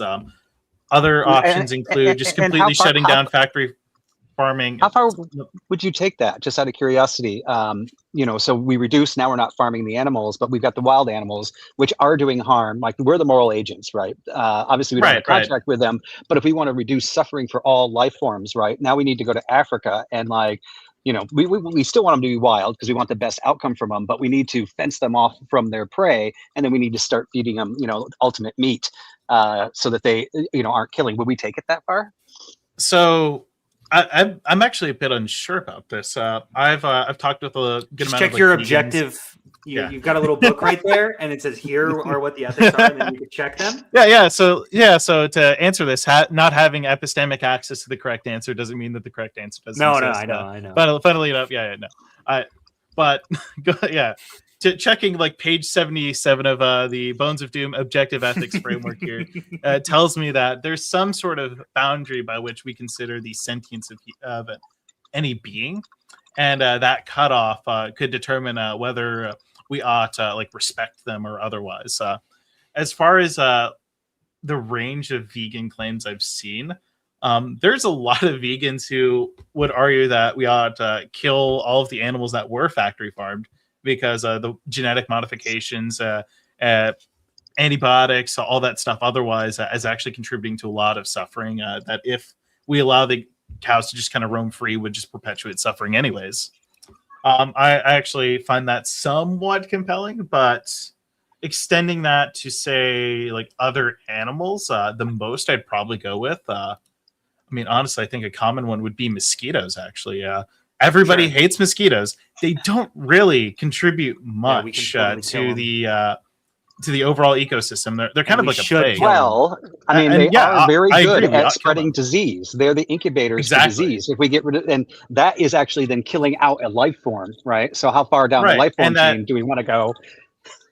But I guess so I put to answer Vibe real quick. I put the line at like a sufficient sentience. Insects, I feel clearly don't exhibit that. They may have like a pain response, but a pain response in of itself is not sufficient. And also they just contribute to like magnitudes of additional harm that is not necessary. And other insect populations could fill in that gap for any of the any of their predators, basically. And those predators would survive as well. And maybe this is all going to be good for like the open panel, because there's also lots of things we could in this objective ethics that we could talk about, or not objective ethics, objective morality that we could talk about to see how well they actually line up with your own personal worldviews, right? Like when we talk about abortion and when we talk about homosexuality and things like that, how does that line up with the objective morals if the goal is for creating society? And I'm kind of curious about that, but I'll leave it back to you, Sarah. Mm-hmm. Yep. All right. Well, I think we're all agreeable to close out this debate. So actually, I will hand it back to you, Vibe, for your closing statement, please. Oh, me. Mm-hmm. Yeah, sorry. So, as I said before, and I pretty much knew it was going to go this way, or I felt like it was going to go this way. I'm an idiot. I'm a layman. I just needed some nice, concrete, objective evidence for objective morality. I felt like them coming into this was going to be the same debate I have all the time when I'm trying to prove God. It's basically unfalsifiable, right? I knew you guys were going to have a hard time, just because I have this fight all the time, but I'm on your side just with a different framework, right? But once again, like if I were not a Christian, the way that you guys are going about things and the way that you're looking at how we come to some sort of subjective morality. I think it's a great framework, right? I like the ideas. I'm not saying it's bad or anything, but once again, I mean, the moral agent, if I were to concede at all, the moral agent could not be us. I don't think our brains will ever be capable of absorbing all the information to come up with the actual objective truths. I don't think humanity has that capability without a computer or without some other type of being. Ultimately, I think we pretty much showed that you've got a great subjective morality view. I don't know why it has to be part of the objective crew for you guys to feel like it's good. It doesn't have to be objective, but you just couldn't show it was objective. So that's just an L. All right. Thank you so much, Vibe. And Hunter, to you, please. Yeah, I actually really liked what Vibe just said, and I haven't really thought about it in that way. Where like if you accept that lizards, for example, aren't moral agents because their brains aren't big enough to really understand the implications of ethical nature, couldn't we make the same claim about humans? Because we're clearly going off in a whole bunch of different directions. There are so many different ethical frameworks, and it's clear that a lot of these people must be getting it wrong. If there are moral facts, that actually 99% of human beings are getting it wrong. And yeah, we might be approaching a truth, but yeah, we might not be moral agents at all. The last thing that I'll say is, yeah, I think that Occam's razor is kind of on my side. I think that most moral systems can sort of be explained by environmental factors or by evolutionary psychology or things of the sort. And we don't really need moral facts to exist while still asserting sort of these objective truths. This is really something that I really like that Vibe said, that it seems like we just don't like subjective because it seems like it's not binding. It seems like it's not important. And so we throw the word objective in there to go, no, this matters. And I actually think subjectivity really matters. I really think so. Thanks for having me, Sarah. It's always fun coming on here. I really appreciate my opponents too. They were very nice and kind, even if they were a little dumb. I'm just joking. I'm just joking. They were very intelligent, and I appreciate both of you guys. Bye. I definitely will say this was a really great conversation and even a debate at that. But I didn't have to yell at anybody, especially Bones. I didn't have to tell him to shut the fuck up or anything like that. So shout out to you, Bones. But yes, Bones, with your closing statement, please, sir. Yeah, so I feel like we had a really productive conversation about whether moral realism can in fact exist outside of a God framework. It seems like in the beginning we kind of conceded that like maybe God doesn't seem to have much of a hand per se in whether objectivity can be achieved under that framework. So then we kind of pivoted off to the objective frameworks here. I kind of more danced around per se on a lot of the potential objective frameworks for moral realism, and I feel like that although my opponents substantiated some type of critique, I feel like a lot of them are kind of incomplete.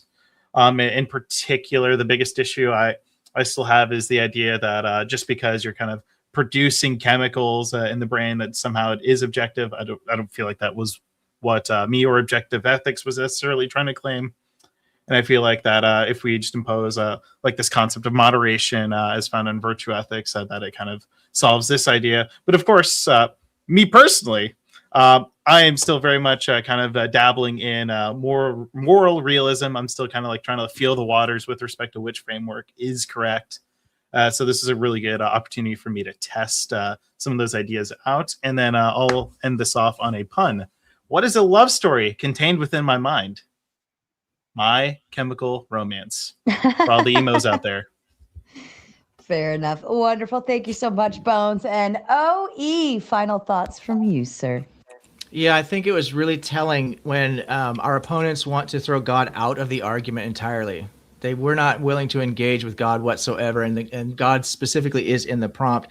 Our opponents want to hide behind hard solipsism, which I feel is kind of like trying to throw in the towel automatically at the beginning. And I think we dealt with the hard solipsism really, really effectively by demonstrating that even if I was just a brain in a vat, I can still be motivated within my own framework to act morally based on true moral facts. Our opponents wanted to throw out logic in inferring that logic doesn't exist. I mean, these are some really, really desperate attempts to try to run away from the actual argument, in my opinion. I think there was concession that objective morality could exist. The claim that it wasn't demonstrated, I don't know. That's obviously going to be the brother's opinion. To say that 99% of people are getting it wrong is really interesting, because I'm wondering how do you even get that number? And when we talk about subjective morality being binding, what binds it? That would be the question I'd like to see answered maybe later. But I do want to thank everybody. It was very respectful, well fought. I think that everybody made some really good points. And I want to thank Sarah for hosting this, and for everybody for participating in the chat. Thank you. Absolutely. All right, quick round of the super chats. We'll get to that, and then we will bring everyone that's backstage up to do the Q&A portion of this. Base Moon and their new membership. Welcome, my friend. Jason H. to you as well. Dragon Fist says, great topic. I'm surprised he's not backstage for this one. Robin, of course, dropping by. Moral progress is demonstratable, unlike God's. Tootie getting her Rockstar membership. Shout out to you, Love Bug. Howdy, Raging Sarah. Let's get those donos rolling, maters. Yes, if you want the gauntlet, get them going. Kraut also getting his membership. And at this point, once I saw the green coming across the screen, I told everyone to gift memberships. We'll do a membership drive, and they will count as dono goals as well. Robin says, knowledge does not require certainty. A fair thought from you. And of course, Mr. Alley Cat with the Big Ten says, I need to be on this panel. Even the idea that we are brains in a vat implies that there is a brain and a vat. This is Smoker's philosophy. Any thoughts, gentlemen? I can't tell if he's agreeing with me or not. I agree with you that all of these have unstated premises that have to bottom out at some point. Obviously, yeah. Anyway, I would say that all of these assertions are going to have to bottom out at some unspoken and unasserted axioms. To kind of take this in a slightly different direction, similar to like kind of the brain and the bad idea, simulation theory. There is a paper out there I don't remember the name of, but it kind of asserts that in order to simulate the universe as it is, it would require like 30 orders of magnitude more energy than what currently exists within the universe, which makes it extremely unlikely given, we don't really have access to said energy, but, I just have to of course, you could always just assert that it actually is a lot more energy than what it is, and we just don't have access to it, which... Yeah, also that I'm actually the only one exists, so the people looking at the stars right now, they don't count. We don't need to simulate that going. We just need to simulate the shit right in front of me, which is far less. And I think ultimately the claim is not specifically brains in a vat. That's the way we kind of conceptualize it, but it's brain states. That's really what we're talking about is brain states. So all you need at that point is energy, chemicals, things of that nature, which we actually can demonstrate, right? Equals MC squared. We can get all those things. So I think that brains in a vat, hard solipsism is unsolvable for many reasons, but I think the best way to address hard solipsism is through experiential asymmetry. And we can get into that if we ever want to debate hard solipsism. I also wanted to push back on one of the previous comments where it said moral progress is provable where God is not. And I would actually argue that moral progress, also from, I think all four of us would agree on this, moral progress is not provable in that we know that given all the facts, we need all the facts. And if we're given new facts using our reason, we'll go, oh, those morals that we thought were right, given the facts we knew then, we've now learned are not right. Here's our new moral conclusion, right? Because we haven't gotten there. And I asked this question before, like, how can we prove that we've made moral progress? I feel like we have, but I don't know if it's truly provable. I mean, there's a type of moral realist framework that I kind of learned about. It is moral intuitionism, and it's that you can't really like define good or bad, but you can still assert that they exist. Personally, I don't find it really compelling. The epistemology for that is just kind of dog shit because it feels very question begging. Like it's like, oh yeah, like good exists. It's just like over there. I feel so somewhere, and defining it. And don't get me wrong. If somebody said, asked, I would say I agree with you. I would side on yours, but I would still also say, but I can't prove it. Right? It's just admitting the truth. But proof is such a touchy word there, because the truth, like time, is always going to be relative, right? Like Parmenides says, you cannot step in the same river twice, right? That doesn't mean that we cannot step into a river at any given moment in time and space. But once that water continues to flow, you'll never step in that same spot twice. So the truth can always change. It's always going to be relative to a particular state.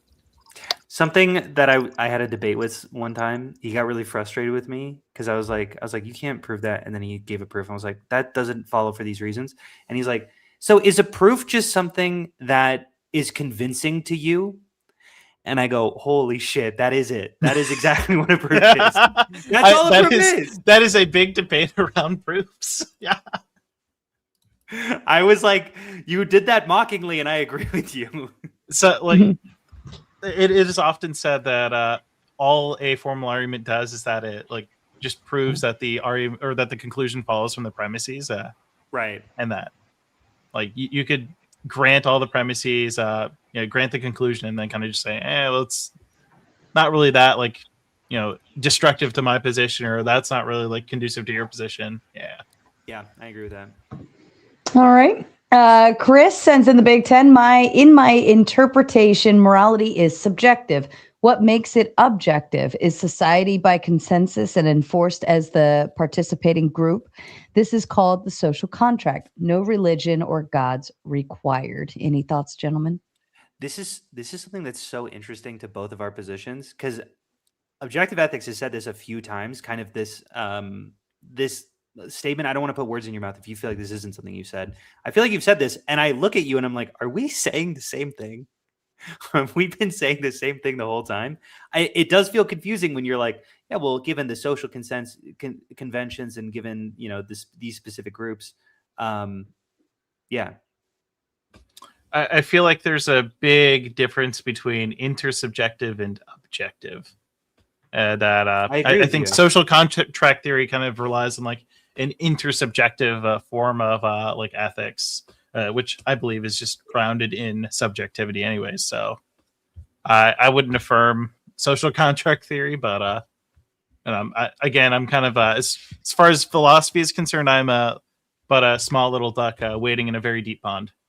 Also, I started talking, and then Sarah was talking to other people in the chat and said, shut up in all caps. And I was like, oh, I'm going to stop talking. I hate it when they yip in my private. I deferred to someone else. I was like, oh, I don't know what I did wrong. And then I looked at it. I was like, oh, that wasn't to me. So that's why I ended my argument abruptly. I said, shut up. Zill says, love it when you guys subjectively evaluate your objective. True. Great stuff. Zinger. Shots fired. Leo asks, can Spurgs have morals?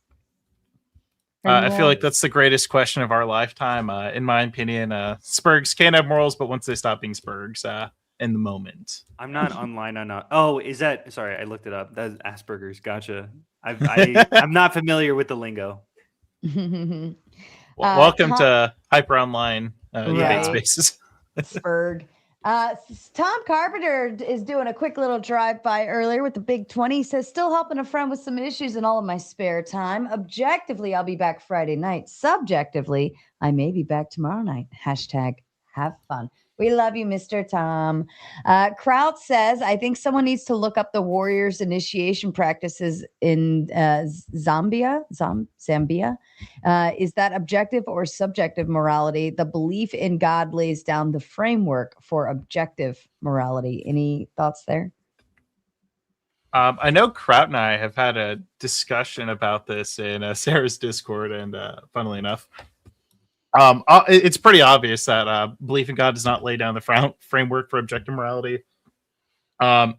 If you just assert that God's morals are true in virtue of God commanding it, then it's obviously going to be subjective, unless you can somehow make your way into asserting that God doesn't really have a mind, which I find that to be highly contentious. And then, of course, if God is appealing to like some other objective framework, then why not just appeal to that objective framework in the first place rather than God? You also have the circularity problem. I'm sorry. Yeah, no, you're good. You're good. You also have the circularity problem because God allegedly, at least in all the religious texts, acts morally. So then what is the reason that God acts morally? Oh, because God grounds morality. It just becomes a completely circular position.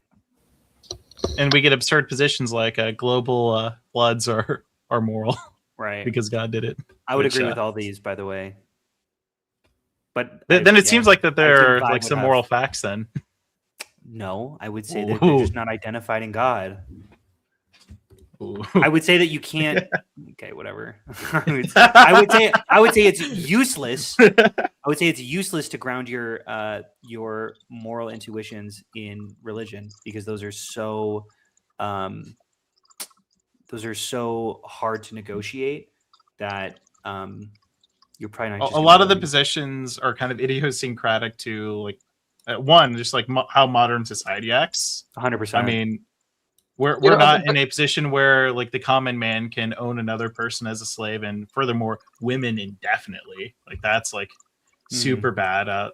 Though don't ask. In a limited sense, the United States, that is still the case, which is pretty bad. But it is in a much more limited sense than what it was previously. So that would be, in my opinion, moral progress. I mean, in both cases, for like me, who's the only like theist on the panel here, you know, I've got God. And for the rest of you guys, you have X, right? There's things that I say that like, why did God flood the world? I don't know. I'm not him. I don't have that I don't have that full view of everything and an answer for why somebody that has a full view has that answer. You guys have the same answer. You're going, well, when these things happen, we can look at X. Like when you basically, there's an X that we don't know.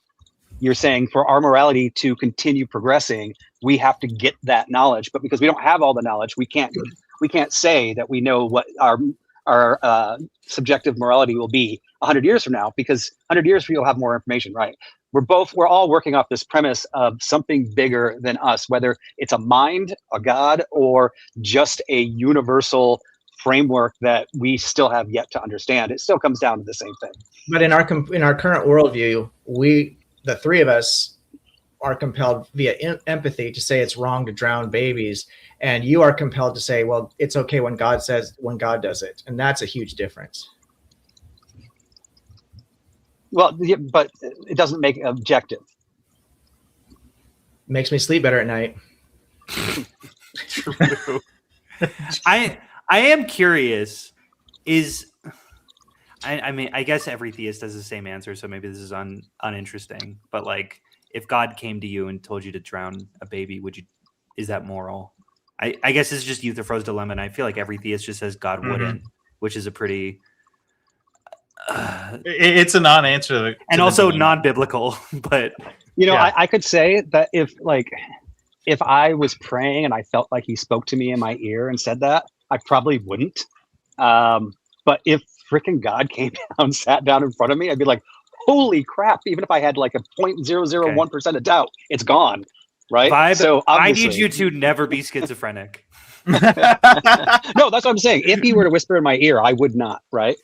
No, but if He showed up in front of you, would you? Wouldn't it be the ultimate sacrifice, though, to say, you know what, God, I know you're telling me to do harm to this baby, but I would rather go to hell than to do harm. As fuck. Yeah, it's like fuck you. Actually, maybe your moral system is more fucked than mine, and if that's the world I want to live in, you're an idiot. But what if he knew that baby? Yeah. What if he knew that baby was going to be the next Hitler, but even worse? Well, it still wouldn't. I think we could kill him justify later. Killing it because the baby in this instance is still innocent. How about kill him? Innocent. How about if you're God, kill him right before he becomes Chancellor of Germany? How about that? Or even better, God is powerful enough to make sure that baby doesn't come into existence. In the first place. Yeah, but even at that, like if He's making this requirement upon me, right? And if you want to show me that you are true to God and you believe in God and all these things, and in order to do that, you need to harm this baby, I would say because of the things that I believe based on my value system, like I would rather make the sacrifice of myself and go to hell than I would to do harm to this Which child. Is metal as fuck, because yes, and it's based as hell. But because I know that God would prefer I sacrifice myself than to do harm to an innocent child. Does that make sense? So it's like it becomes cyclical in Yeah, that 100%. Because it's No, like, but the why did he dilemma, ask the dilemma comes into, and I want to just be gracious. I don't think Vibe would. I think Vibe would say, "I can't. I'm sorry, God. I love you. I want to be in heaven with all my dogs and ancestors, or relatives, or whatever he thinks is up there. But I cannot do this thing because I have too much empathy. I just cannot do this." I think Vibe would take that stand, even knowing that he believes in God. I want to give him that credit. The problem is that he would have to admit that would be sinning. To take that stand. No. But there's always a way. There's always a way out. Sorry to do this, but there's always a way out, but it's also cope. Well, Constantine sure. can But you tell could always all just about go. That was actually that was a demon. That was actually a bad angel, and that was pretending to be God. But then the theist kind of also falls into hard solipsism at that point, which I 100% agree. Yeah, but this is necessarily so. I recognize at least it's an arbitrary choice that we shouldn't, but like they have to default into it. Yeah, I mean, I recognize in every debate that I do that I'm, like I said, I can't win, right? Like I can't give you guys what's like in my heart and what I know, right? This is subjectively my truth, subjectively the truth you're hearing from me. And therefore, whenever I try to do debates, I try to step away from God, because I can't sit here and tell you, well, because God said so, because God said so, because God said so. I have to appeal to your sense of science and nature. By the way, I'm an engineer. I like science. I like nature. I like facts. I feel like it's also just an absurd view to you. I feel like it's kind of like betraying like the views that you've built up over time, absent of like God's. No. But here's the thing, like God's influence in this case. Anything I tell you, like about the flood and the babies and the slavery, if I tell you that's what God was thinking, now I am assuming the role of God, and I am also assuming that I know what he is thinking, right? Which I don't, and I have to freaking tuck my tail between my legs and actually admit I don't know why God does the things he does, right? Otherwise, I'm claiming to be God, and that would just be foolish. So I'm not going to sit up here and be foolish.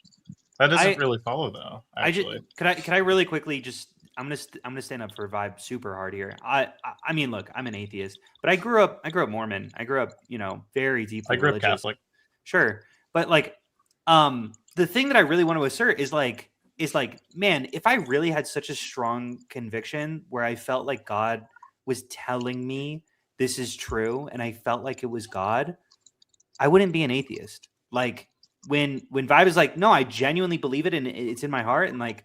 I really, really, truly believe that there's a God. It's like, I just don't have that conviction. And that's the only difference between me and Vibe. And if I had that conviction, I don't think I'd be murdering infants, but I do think I would be reading the Bible and going like, this is truth. And like, maybe I don't understand it. Maybe I don't get why slavery is in here. Maybe I don't get why certain laws seem to only be contingent based off of the time frame and seem really bad to me. But like, I don't know. I would also struggle with it and still believe in the Bible.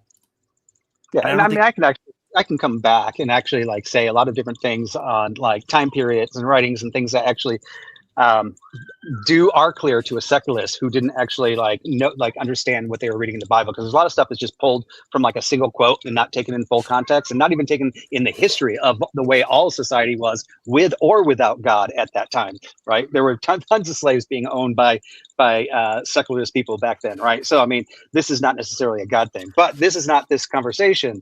So I'm gonna, like, you guys want to set up another debate. I'm fair to come in and actually, talk about these things, but I also want to keep it on topic.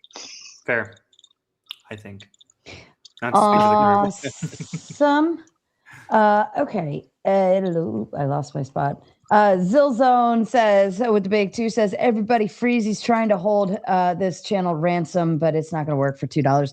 Admiral Gibbs with the big 10. Fuck off, Admiral Gibbs. I says, I'm here because my Masada handler has said, come support or you're next. And I didn't want to find out what that meant. Zilzone says, oh, he speaks like a ventriloquist. And Arch, by the way, I don't know what that means. Shout out to Spin City, sending not 1, but 2, but 3, 4, 5, 10, 11, 12, 13, 14, 14 Raging Tomato gifted memberships. Shout out to all the lucky lottery winners, and thank your local Spin City panelist. Can we skip to the good part? Shut up, Zill. Not for Spin $2. City says membership drive. Shout out to you. And Zill says, Vibe, you got this, dude. Just tell him it's subjective. Shout out to Past and their 20 member chat. 20 month membership. That's loyalty right there. Fucking love you, Past. Says, keep up the great work, Sarah. I am so proud of you and your growth, being able to be a part of it. Much love. Hashtag real one, hashtag family, and hashtag respect. And fuck you guys and the Oreos. I'm about to just leave and run out. I hate all of you right now. For the Oreo fun, double stuff only. Vibe's going to get booted Mint again. is also just as good. Mints are amazing. It's mint and I was double actually stuff and not much else. I was actually sitting there thinking, like, maybe I'll DoorDash some Oreos, but then I was like, would I do double stuff or would I do the mint? But yeah, shout out to you. And Zillzone says, arrest the lions and sharks for capital crime. What the fuck are you talking about, Zill? All right, gentlemen, we've got a full panel backstage waiting to hang out with you and ask you all their questions. Are you ready to meet your panel, gentlemen? All Bring right, it. Here we go.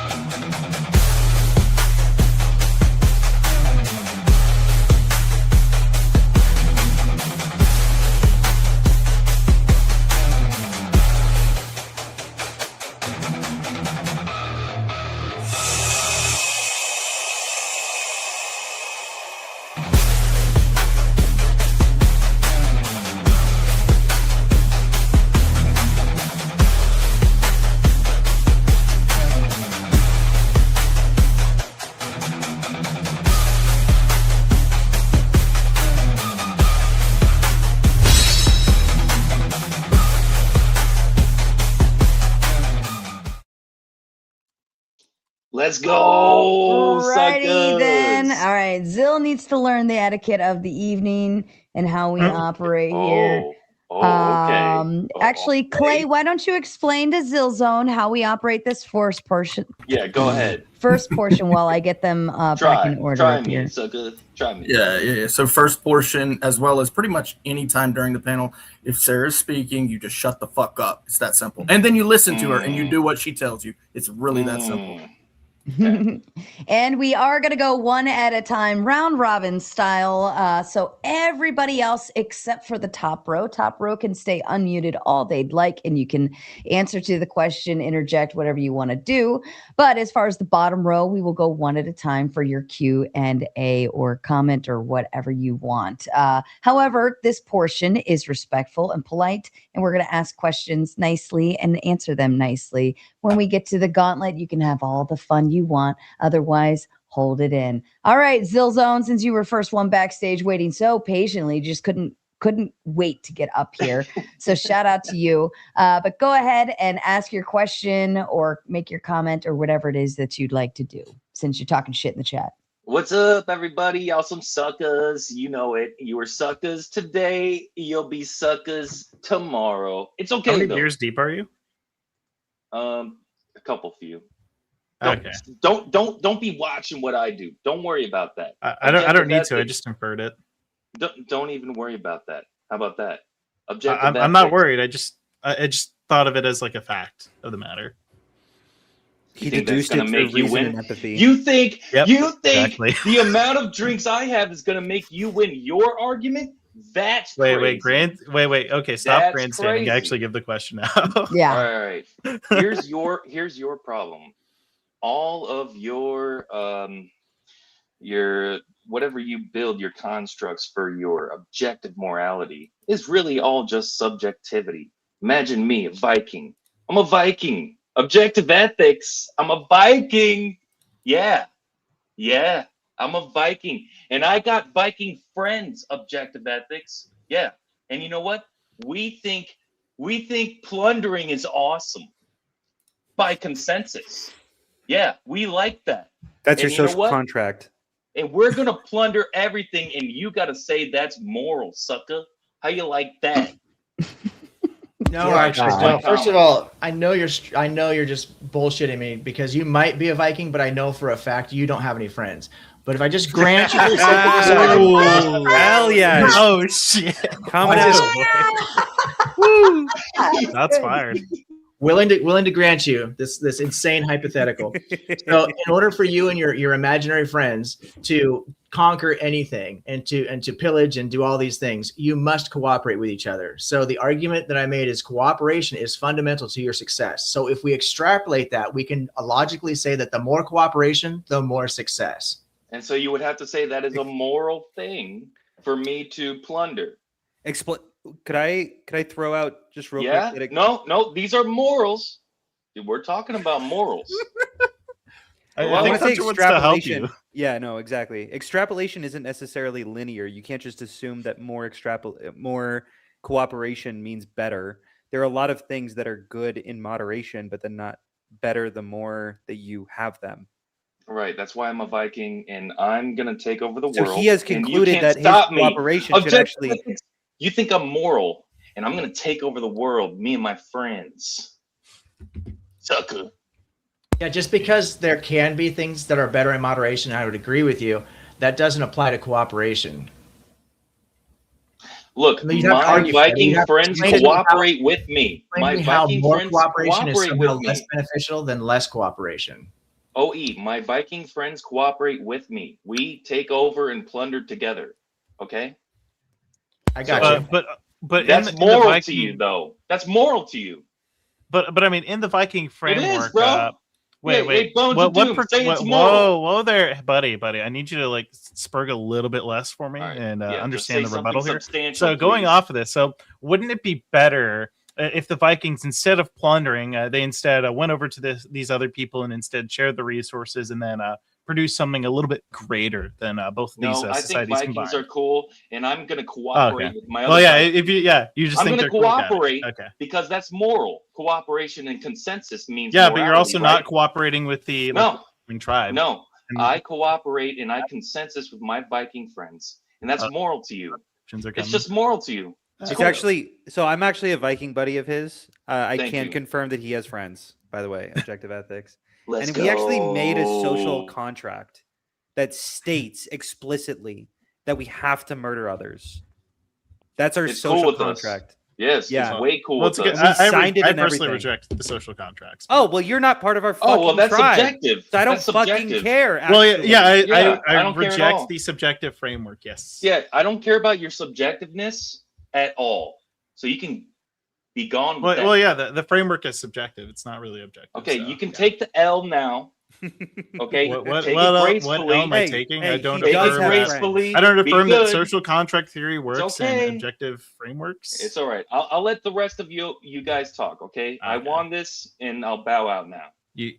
What? That was pretty good. I don't know. That was pretty I don't know. I think you won yourself another beer. Okay, that's all you really want. Fair enough. Fair enough. Hold on. He used logic. He used reason. He used empathy, and he used social contracts. He won that debate, in my opinion. Got him, sucker. Suckers. All right, effigy, my dear friend, to you, sir.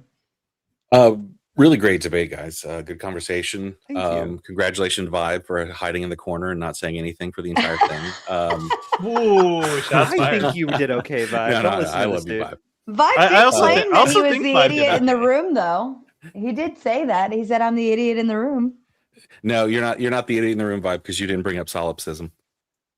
Hey, rude. First off, I was hyping you up, and then you turn on me. No, I actually At agree a 2? lot with Kozak, but I have a default position where if you're the guy that brings up solipsism, all you deserve is to have the phone hung up. You know what? That's valid. That's valid. That's valid. Because you should be arguing with yourself. Quick fire questions. I'm on the fence on this one. I don't really kind of heavily lean toward either. I'm one of those people who think the answer might actually be both. You But might let me way to just not have a position. constructivism. Yeah. I love it not having a position, and it makes me be able to say all of you are wrong. Oh yeah. But really quickly, just to rapid fire a few things. Vibe, can your God change its mind? No.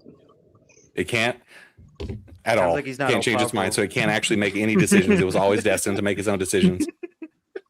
Yeah, I haven't actually followed this this thought of logic here, but if he's omnipotent, being in all times, in the beginning, in the end, in the middle, at all times, already knew what's happening there. My off the cuff gut would say he can't change his mind, although he made his mind up already, right? No, if he can't change his mind, then he can't I'd make like conscious to decisions, read right? the Bible actually on this. Let's my crack open our point Bibles. being is that if your God can change his mind, which I'm pretty sure there's actual scriptural basis in saying that God can change his mind, because there's a story where God does change his mind.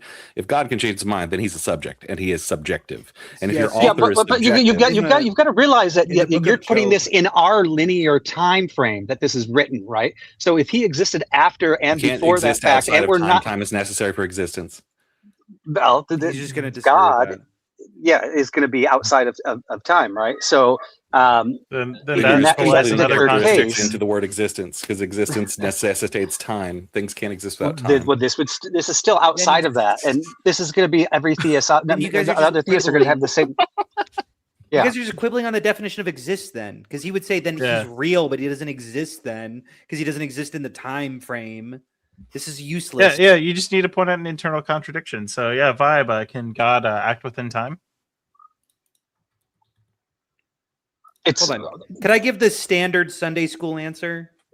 Yeah, go. You know, go for it, Hunter. The standard Sunday school answer. This is the one that I got when I was a kid. It's like watching a football game. Okay, it's like, It's the question about free will. Okay, and determinism. If you record a football game and then watch it later, a day later, and you watch someone make that decision, did they still make that decision? Yes, but you exist outside of that present tense situation that occurred. So you can still but you're still in the timeline. Still change your mind, but like changing your mind is also implicit within our time frame. He can make logical deductions. God can make logical deductions, and I'm saying this as an atheist, by the way, but he can make logical deductions, come to conclusions, and then express those over a series of time. And we calling it changing of mind implies this like time differential that doesn't really exist within God. That's the standard. Why not? Even if the time is internally referential to the God, it's still changing your mind, and it's still making the objective morality that is supposedly authored by the God arbitrary and subjective. Look, but it's the same thing, right? Like, so I decided to come on this panel. I made that decision. I believe in free will, right? However, can I change my mind? If I were to write that, like, maybe I wasn't going to go on this panel 4 days ago, but I changed my mind today. And therefore it was written that I changed my mind. However, I can't change my mind after that action has already happened. I will say that in the book of Job, Satan 100% changes God's mind. Like, he's like, what should I do about this dude? And Satan's like, torment him. And he goes, yeah, that's the story I was referencing. I'm going to do it. There's another example there's multiple examples. This is actually contradictory because you get examples of both in the text. And I don't necessarily feel like doing a whole Bible search right now, but the Bible does say that God is not a man that he could change his mind. It also states in stories like they mentioned Job. You can also think, I believe it was Abraham and Lot, if I'm getting that story correctly, with Sodom and Gomorrah, where God's like, I need to decide. No, that's the wrong story. It's the story of Moses, I think, when he tells Moses, I need to decide what I want to do. So it infers that God is sitting there mulling decisions over. Look, you just don't understand. Anytime that we read the Bible, it has to be interpreted through our human lens. So anytime that we understand it, it's actually through our subjective and ephemeral perspective. And anytime it's translated into our language, objective ethics, duh. But that makes it inaccessible to us and incoherent to us. The other thing I would say, F&G, there is a really good argument to be made, and I've wondered about this myself. Can morality be objective and subjective? And what I found in philosophy, and I'm not a philosopher, as you guys can probably tell, but what I found is that there is a way of addressing this called meta-ethics. And so people will ascribe the objective nature of what we think of as morality to the meta-ethical side, and the subjective nature of what we think is independently right and wrong to the subjective side. So can that be both is a really good question, actually. Sure. And we talk all the time, especially in religious conversations, about truths in the universe that we cannot perceive, right? So could it be possible that there is an objective moral truth out there, but we are still stuck in a subjective bubble that can't reach it? And Kozak, I had a question for you. Is it possible that morality is an emergent descriptive property of the physical universe that only emerges in conscious agents? I would say yes, but like I said, Occam's razor sort of slashes it to pieces. I say it's not necessary. It is possible that these moral facts exist, but my theory is fully explainable. So I don't know why we're asserting that it exists, if that makes sense. I get you. Okay. Yeah, all right, cool. Before I go, let me throw one at the other side really quick, because like I said, I love all sides of this conversation. Guys, how do you explain in us having any kind of access to objective moral truth if like we said earlier, we're beings that are evolved purely for survival and not made with abilities to discern objective truth, but to discern survivability. Like I said just now, even if there is an objective moral truth in the universe, how could you possibly say that our current systems are in any way reflective of any kind of they could be reflective of the search for objective moral truth. They could be reflective of the idea that objective moral truth exists, but I don't see them as systems being anything but subjective reflections of our own subjectivity. Yeah, so I can try and go through this. So as far as I know regarding the evolutionary debunking argument, my response to that would be that I do agree insofar as that our brains have kind of developed purely, or it's not even purely, but just like in part for survival. There's still like mechanisms within the brain that still account for like reasoning that isn't like just short term, but is also like oriented towards like the long term goals. The problem is that the short term might just be a little bit more dominant in that, and that is what produces a lot of our biases. So going from there, a lot of like the developments in morality and the developments in science and otherwise have come from just overcoming those biases and kind of pushing towards what is rather than what we kind of perceive it to be, and whether those ideas are true or not. Could I follow up that question? Go for it. I'm super curious how do you and this sounds so pretentious, so I apologize in advance. No, you're good. How do you know that we expect it from you, Kozak? Thank you. I appreciate it. I'm glad I have that. I'm glad I have that. How do you know that rationality isn't like, because we agree that like a lot of these fallacies, like correlation implies causation, are probably like environmentally necessary. They're probably like, someone ate a berry and it poisoned them and they said stay away from that berry, even though that might not exist, but it seemed to benefit us evolutionarily. And so we sort of held on to these ways of framing our mind and framing the world around us that helped us in previous previous generations. How do we know that rationality isn't one of these like byproducts of evolution that we're leaning on actually incorrectly? I mean, I kind of hold to the idea that I'm more than likely wrong about like certain like propositions, whether propositions even exist. I could be wrong on that. I personally have not done a great amount of looking into meta ethics yet. One because I've actually been reading a metaphysics textbook to start off with, and then I'm kind of wanting to delve into other aspects of philosophy. So let me find the book. Actually, I've been sitting on my computer as a totally legal. Well, this is also why it's kind of so shitty to go down that solipsist line and try to like deconstruct reality as a whole and be like, we can't actually have objective truth or objective reality, because that's in which we base everything, right? Truth is what comports with reality. If we don't have an objective reality, we have no objective truth. So at some point we have to just agree that reality exists, right? We all just have to have a shared reality experience so that we can move forward. Like when you're saying that logic doesn't exist, it's like, yeah, sure, but we still have to use it so that I can fucking talk to you. Yeah, but that would exactly be what I'm like a saying. subjective That's exactly framework. my claim. That's the only reason I brought up solipsism, is that we just have to disregard it because we need to, not because it's like necessarily true. It's like we just have to fucking move through the world. Yeah, to answer the question that FG asked, it is, or whoever asked, sorry. I think Alyssa Nay's Metaphysics Introduction. Oh, okay, I don't know it. Yeah. Hope it's good. Actually, I hope it isn't. I'm enjoying I hope it so it far. isn't. I hope you hate it. So did you say you brought up solipsism just to say that we don't need to worry about solipsism? Yeah, that was my makes whole sense. point.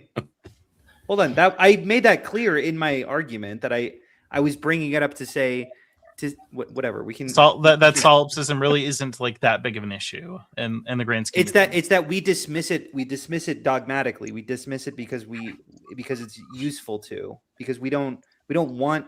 It's not helpful to wander around the world. Which is exactly why we never bring it up. I agree with that. Because we don't need to. But you're bringing it up too. What the fuck kind of? You brought it up first. Wait. You mentioned extinction. Say that real quick. I don't know what that is. Use mentioned. Yeah, one of the it's to describe it real quick.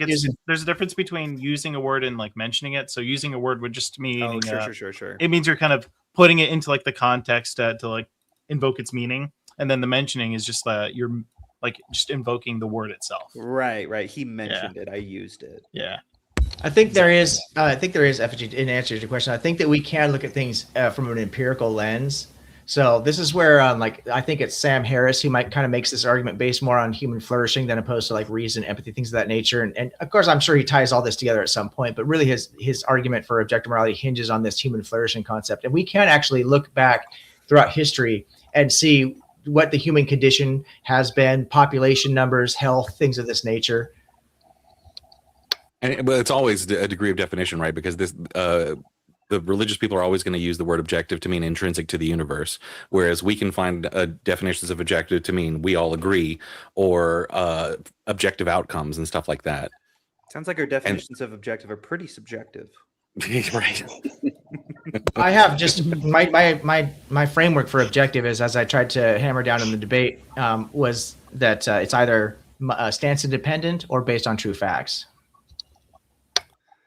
Yeah, I like anything that's objective is either true or false. Anyway, great conversation. That's all for me. I'll move on to the next question. Sometimes I really like Wittgenstein when he said that philosophy just feels like a way of just dangling words in front of them, taking them out of context, and then just masturbating with them. I'm like, dude, he was fucking spitting. We're not doing jack shit here.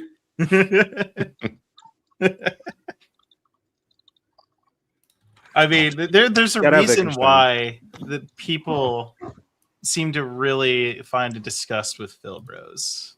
No, and it's valid. And Wittgenstein might be onto something there. Yeah, I love him. He's my favorite. All right, let's go ahead and move on to Brandon. Brandon, it's been a while since you've been on panel. Glad to see you here again. Your question or comment, please. Yeah, thanks for having me.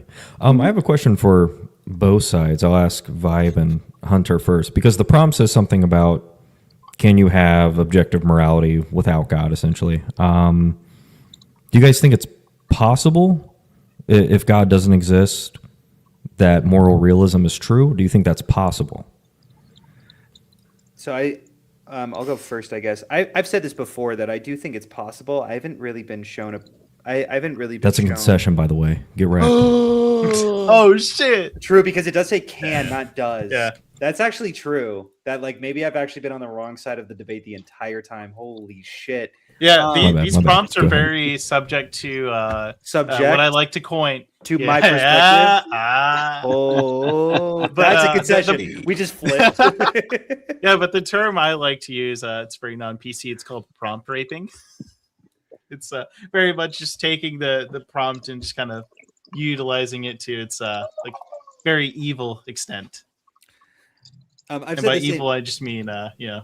So it's like very like being overly semantic about it. Yeah. Which I've done before.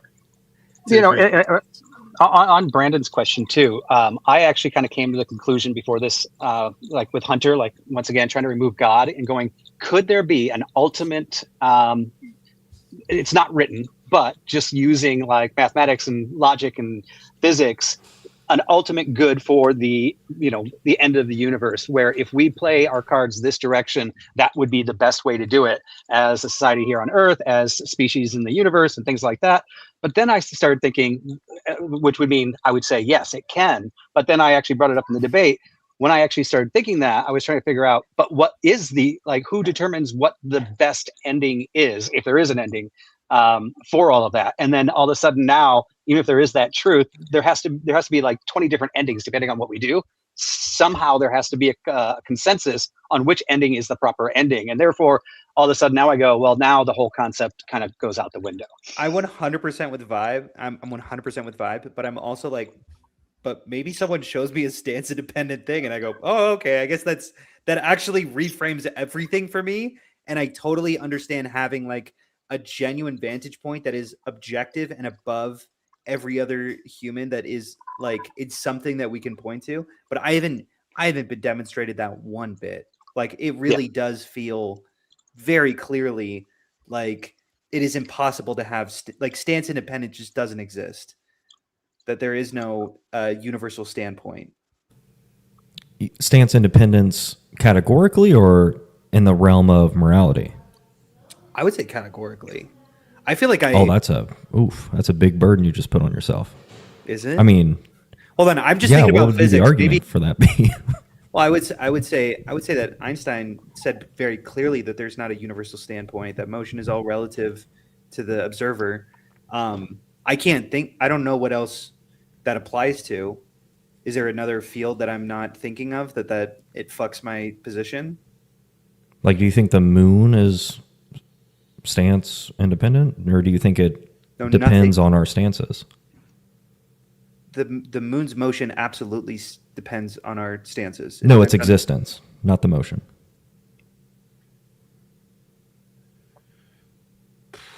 That's a weird. You want to say yes, right? Like it exists. No, for sure. Independently. But it's difficult to say because there's so many realities that seem so obviously true, like the Earth being flat, that ended up not being true. That it's kind of hard to say. But maybe that's also just appealing to objectivity, because I'm saying that we just haven't discovered it yet, but it's still out there. Sure. I don't know. Yeah. I might have to chew on that one a little bit. Yeah. But I would probably say no. I would probably say that I'm a realist when it comes to things existing. But I don't know. But I would also ask, like, let's just grant that there is the right answer for everything universally, right? My next question to be that if I were to grant that, is it knowable? Will it ever be knowable by us? And I would say that actually probably isn't. We're probably actually never capable of knowing it 100%. The moral progress may be like right now we're at 10% of knowing it, and maybe someday we'll get up to 20% of being morally correct. We're just we're just approaching it. Yeah. And we'll never. I mean, actually similar. It would be similar to how the scientific method kind of approaches to the fact of the matter on stuff like biology or physics. Something similar to that. Oh, Hunter's about to say something there. No, yeah, and I think it also depends on what you mean by no, of course. Yeah, that's. I did have a question for the other side though. It sounds like Bones is kind of on the fence. I don't even think he's necessarily a realist, right? I am very much on the fence. Like I said, sure. I had about maybe a little under 24 hours to prepare an argument in favor of whether more realism can exist, with a very fledgling knowledge of meta ethics in general. So that was probably the best I could come up with in that span. Oh, sure. Okay. Yeah. Well, my question was going to be if you guys take any specific meta ethical theory. Sorry. Go ahead. Objective ethics. Well, no, my subjective ethical system is utilitarian. I feel very convinced by, just strict utilitarian. And to put my cards on the table, I am an anti-realist. I'm not a realist. Hell yeah. Hell yeah. Based, right? Hell yeah. Yeah, I don't necessarily separate ethics from morality when it comes to this particular question. I think that we can identify that categorically it functions to say medical ethics or legal ethics or business ethics or whatever it is, but that's just to establish it there. Once we set this goal, there are principles that we can then apply to said goal. So I think that works functionally the same way with just saying that, as I've said before, once the goal is established, we can obtain true facts to lead to the goal. So I don't think it's useful, in my opinion, objectivity. other than moving the conversation to whether or not both can exist, which I think is actually a good conversation to have. Can we have both objective and subjective views on this? But I'm not sure how to really put all that together because it's not the position I hold. Okay. Yeah, We'll talk more in the. It feels crazy the more we side talk, of but we're things. just shifting onto each other's sides because I feel like that was a subjective talking point for sure, and I've said some objective. I don't know, whatever. Yeah, I mean, look, we're all little ducks in the like deep pond of philosophy. Okay, we're all trying to get along our own way here. But to answer Brandon's question, honestly, within the span of the 24 hours, I kind of fuck with like a moral naturalism, and then also like constructivism is also kind of sitting in there. Virtue ethics as well, like that also like seems like something that seems pretty like interesting. I've only prior to kind of deep diving into meta ethics for like 24 hours. I've only heard constructivism in terms of linguistics and math. What is it in terms of ethics? What is constructivism? So basically, constructivists kind of assert that there are like moral facts, but unlike other systems which other moral naturalist theories don't really have a great answer to, like the moral imperative. A constructivist says that there's a certain process that you go through in order to kind of determine whether there is a moral imperative to do something. I could be wrong, but that's like my. I just looked something up. I just looked something up real quick. It says ethical constructivism is the meta-ethical view that moral truths are not objective, stance, independent facts waiting to be discovered. Boom, bah! Oh shit! No, he's on our side. Fuck. But yeah, That's well, like I by the said, way. it's been like 24 hours. That's probably where I'm like sitting at. Which is to say, I'm unsure about moral realism. Base. And that, unfortunately, I'm a LARPer. I came up here to LARP. It's okay. I was going to LARP as a realist. It's fine. All right. All set, Brandon? All right. Clay, I'm going to kick it over to you, sir. Cool. Thank you, Sarah, and thank you guys for coming up and having this discussion, this debate. This was actually really enjoyable. I have to give Bones a lot of credit tonight, bro. It was actually pretty good watching you. Thank you. Also, I'm not sure whether to take that as a compliment, given our previous interactions. He said it actually like it was surprising. He's like, usually you fucking suck. Actually, No. this time it was not bad. Nah, it was good though. It was good. It's a compliment. So I'm really glad that you guys got off the subject of whether God exists or not. I know that's how the conversation started out, and that I think is one of the difficulties in having this conversation of whether these things like objective morality can exist without God. It kind of can go all sorts of different ways, and one of the ways it did go immediately was whether God exists or not. But you guys actually got to the conversation, got to the real debate. But I did have some questions in regards to some of the things that you guys were saying on OE's and Bones' side. In reference to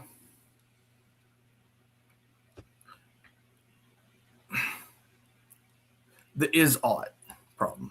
One of the things that I noticed is that you guys were presenting a lot of mathematical axioms as facts, which is accurate. This is true. These things are reality. We have to go by these things. But a circle, a square, these things are not morality. These things are just simply real, if you will. Whereas what is good and what is bad, what is right and what is wrong is what we're talking about when we're talking about morality. And so that's where I was hoping you guys would get into. And you did present some arguments and present them as, it's just obvious. It's not right to, unalive, little babies, blah, blah, blah. However, with that said, there's also the arguments against, well, what if that baby grows up to be a horrible, horrible person? And I feel like you contended with that very well. However, I think my question is going to be about the human mind itself. And I know this goes into solipsism, if you will. Indulge me for a minute on that. when you're talking about the people who decide, the group, the we, I think this was the biggest contention that I had, especially with UOE, is you kept saying, well, we decide, which presents to me the question, who is we and who is not we? And if we agree and not we disagrees, then why do not we disagree? I think I followed that. You kind of lost me at the we's not we's. I'll be honest with you. I'm getting a little hungry, so I'm starting to maybe lose my focus a little bit. But you brought up we need an Oreo break. If I and I want to follow you, Clay, just to make sure here. So stop me if I'm wrong. But it seemed to me you started talking about the is ought problem, the guillotine, right? And I did bring that up at the beginning of my opening argument because a lot of people do try to introduce the guillotine into this conversation. And so we know we can derive oughts from ises, both linguistically by building the bridge, right? And with the if, like I gave the example, if a surgeon wants to perform a successful surgery, they ought to sterilize their equipment. So this ought is built off of the is, right? And we bridge that logically with the if. The other thing we can look at is just empirically. So I mentioned the oxytocin, right? So there's, if I want oxytocin, I know I have to play nice with others. That's how oxytocin is generated in the body chemically, right? Biochemically. I crave oxytocin as a part of my biological genetic makeup. The is literally caused by the ought. So hopefully that addresses kind of the is ought situation. And I would refer you to other scholars who already address this, because Hume did not say this is a universal thing. You cannot do this. Socrates, Plato, all the way up through Dr. Carrier specifically addressed this is ought gap, and a lot of people misunderstand this. The other thing I would say is the in-group, out-group. So what we're looking for is building up a justifiable argument, right? So it's an argument that justifies our particular position. So if we know that cooperation works, then it logically follows that more cooperation would work better. So somebody I think earlier said, well, we can have instances where moderation is good. And I said, absolutely. But how does that actually apply then to cooperation, moderate cooperation versus just cooperation? I think it kind of falls apart. Logically speaking, I can't conceptualize a situation where more cooperation is actually worse for people than less cooperation. I can't. Now that might be my own ignorance and my own incredulity, and I may have to just bite that bullet at that point. I do want to go ahead, Hunter. Yeah. Couple things. First off, I very much disagree with your is ought answer, where like if whatever, what was it? If a surgeon wants to save a patient, he ought to perform surgery or something like that. If a surgeon he ought like sterilize the equipment. Surgery, clean he ought to sterilize his equipment. Because we know that the sterilization of equipment will statistically improve the chances of successful surgery. That material conditional is a statement in of itself. It's not Q. It's not that's if P then Q, not Q itself. It's not if you're just arguing that it doesn't follow logically. No, I'm saying you didn't ascertain any ought. That's an is statement that is true, but ought that to be the case? Ought it be the case that if a surgeon wants to heal a patient that you should clean his utensils? You haven't answered that question. You've only declared that it is. We did with the bridge by saying if the surgeon, then the surgeon ought to. That's the link. What you need there is a premise that states P. That a surgeon wants it. Right. Why is the ought there? Because it's based on the if conditional. So if he wants to do this, he ought to do that. Because we know that doing that will lead to the goal. If that's the goal he wants, he ought to follow certain steps that will lead to his goal. What if the goal is not desired? I think Hunter's trying to say that conditional if the surgeon wants to save the patient or whatever, then he ought to sterilize his equipment. I think he's saying that conditional. You're not showing that that's true, right? That would need to be shown to be true. Are you saying something like that? No, I'm saying that is true, but that not ought to be true. The if P then Q is true, but it's not ought to be true. What you do need to do in order to invoke Q, all you're claiming is that if P then Q is true. You're not invoking that Q is true. You need P to be true for Q to be true. So you would need to actually invoke that the surgeon ought to want this. If I may, that. too. If I may, also too. it's also This- just like a formal fallacy. Go ahead, Clay, as because well. it's your question. Go ahead. Yeah, the when you're doing logic, right? You got to exclude a middle, right? Where's the excluded middle? It's confused. Right. Why is it that I should do it is answered, but the answer of why it is that I should not do something else is not answered. So the symbolic representation of this argument is actually like P implies Q, Q therefore P. I think that's like formally like it's wait, say it one more time. valid. Say it one more time. The symbolic construction of the Is- of OE's argument is like P implies Q, Q therefore P. I just, that to me just sounds like invalid. If I may, which here is it why here it is. God, Why wait, is wait, that? hold on. Why Let is me doing- let me hold like on, work. hold on. Wait. Let me Hold on. work through it, Clay. Let me work through it. Like there's like another interpretation. There's another way to go through the is-ought gap, and I'm like blanking the fuck out right now because I was just listening to like a K&B video about this about this specific idea, and it's that there's another way to kind of interpret it, and it's that in a similar way where we can kind of like describe like what a hedgehog is, but we can't like ascribe like all of these properties to kind of be like necessary. In the same way that you ought to like do a certain set of procedures to do like a surgery in order to attain some goal or some like concept. It's like it doesn't necessarily follow that if all of these are true, then that is true. But if we just reject it, then we're kind of betraying the concept of like what a like sterile like surgical background is, or a sterile surgical the law environment. of excluded middle. Why would it? I don't think that has anything to do with the law. I'm confused about it. Yeah. No. I'm also confused. I'm trying to explain it. I'm trying to explain it. Okay. That's fine. Why would it necessarily be immoral to do otherwise? That might be for you then. Yeah. Not sterilize the equipment, or in no, another not hypothetical. Oh. Yeah, even if you just go straight for the sterilizing of the equipment, right? So I'll give you an example. Doctors in triage in the field in war, right? Now they might not have enough time to suture a wound, so ultimately sterilization might go out the window, right? So each instance presents its own value within the moment as to what might be necessary. So not every single situation presents the same answer. And let me interrupt for just a moment, only because that's a big $200 whopping dollars on the screen. I will read all of the other super chats at the end of the Q&A, but this is a big fat red dono on my screen. It's my favorite color. Shout out to Fourth Wiseman. Here's Sarah and everyone. Keep going. I got to go in a few minutes. We love you so much, Fourth. We'll definitely be around later if you're coming back.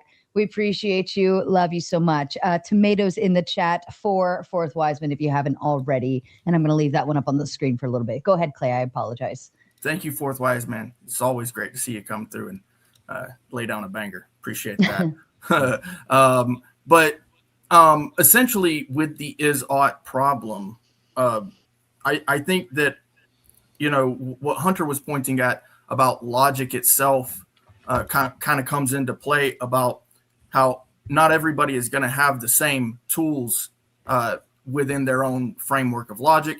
Reason works. I like reason because reason presents an argument, and an argument is giving you the ought. Now, I can also reason to do bad things, what I claim to do, what I claim is good or bad. So essentially, reason just simply doesn't give me enough to even claim morality itself either. What I'm saying essentially is that at some point, I have to realize solipsism is the answer. I always need to question what is good and bad. Solipsism is the answer because we all exist within our own minds, within our own bodies. And if we work together, we can get and do something that's beneficial. But that doesn't mean that that beneficial thing is always going to be quote unquote good or bad. And this is actually something I learned in life management skills in high school, because advertisers use these words all the time: good, bad, better, best, worst, whatever, to try to get you to buy their product. And I think that's where I'm going to leave it. I appreciate you guys. Like I said, I know OE has to get some food in him, so I'm going to try to give these guys a little more time. I did enjoy speaking with you, Clay. I don't get on these panels very often, but I really enjoyed having a chance to talk to you. Thank you so much. Wonderful. And OE, if you do need to step away or if you do need to go, you're more than welcome to. I don't want you to feel held hostage or anything, but I want to send one more big time shout out, because that's another big one coming in over on Mr. Balderson's side from our darling Fourth Wiseman with the 10 gifted memberships. Shout out to you, sir. Thank you so much, Wiseman. You're the best, brother. And Ben, it is your turn for Q&A. I think the only person through this debate that I agreed with in general was probably Hunter's. I don't. It's an extreme twisting of the word objective when you start making it have no object. When you've decided that something I cannot weigh and measure is objective, and that other people's opinions are just wrong. This is honestly, if I believed in objective morality, I would say people that believe in objective morality are objectively the worst people and have caused the most damage in history. That's based as fuck. Asserting your dominance over others. I guess the response to that would just be that people who claim to have an objective moral framework that was wrong, they would just be like causing like some sort of harm. Like they would just be wrong. They would be mistaken about the moral facts, and that mistake caused like substantive moral harm. In particular, like the theistic frameworks, I'd argue has produced a good amount of harm. In general. I agree. It's particularly like we can easily look at Christianity and all the things that they've done just because other people don't believe the same things that they do. And they have their objective morality. If I believed in objective morality, objectively, that's some shitty shit. And those people are bad people. And they feel like they're good people doing it because these other people have broken this unweighable, unmeasurable, objective morality.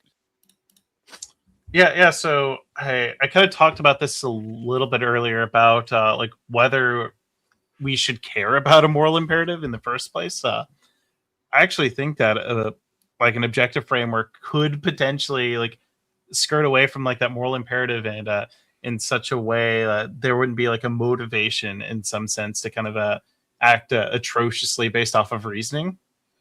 And like that could be a way of escaping it. Again, like this is me kind of just like throwing shit to the wind and seeing if it sticks. But I feel like that would be which I agree. Maybe Hunter could further regiment this or contest this. I agree. Functional societal moralities, that's mostly how they derive. So I agree with that. And I think that that's a good process. But to say that it's objective means that every single person has to agree with that. Absolutely. Every single person says this is a sharpener. Like that I can weigh, I can measure it. It's what it is. That there's no arguing this. That's what. All that moral realism suggests is that there are some like moral facts. It could be the case that there's like one moral fact. It could be the case that there's like 2, maybe 100, maybe 500. But that's all that moral realism really asserts, is that there is an objective fact of the matter to morality. Right. And I'm saying that is absolutely incorrect. And the people that think that, or at least live by one, that they think that other people are evil specifically because they have a different morality, which automatically takes it out of the objective range. Like that other people absolutely disagree with your nobody disagrees. So all you can argue is that they're just wrong about like what the moral fact is, and that's what makes them evil, or they like arrived irrationally. You have to prove that there's a moral fact. I can prove this is a I agree. The the burden is on me to prove that there is a moral or real fact. Yeah. Right. So this unweighable, unmeasurable thing, if you're trying to say you're better because this other person disagrees with it, well, that's because No, it's not because unweighable not just and because they disagree, unmeasurable. but because they're wrong about the fact of the matter. Who's wrong about the fact of what matter? In a disagreement regarding morality, a moral realist would say that the other person would be wrong because they are mistaken or incorrect on a certain fact of the matter with respect to morality. Right. Agreed. Yeah. And those it's people not based off of just people. like, it's not just based off of like their thinking. It is based off of like, it could just be like some sort of like practices for reasoning that lead to like this like certain fact being true. It could just be that this fact that some moral realists, especially on the more like theistic side, would just say that they're like transcendental per se. Not that I subscribe to that, but yeah. If you could ultimately prove, right, that there is objective morality without God, and you could lay out the facts that were indisputable, let's just say that exists, you'll still have people, because not everybody is part of this moral agency group that can do that will disagree. Yeah, and they would just be wrong. That would you guys understand the whole if thing they disagree where with a everybody moral fact, agrees they'd be wrong.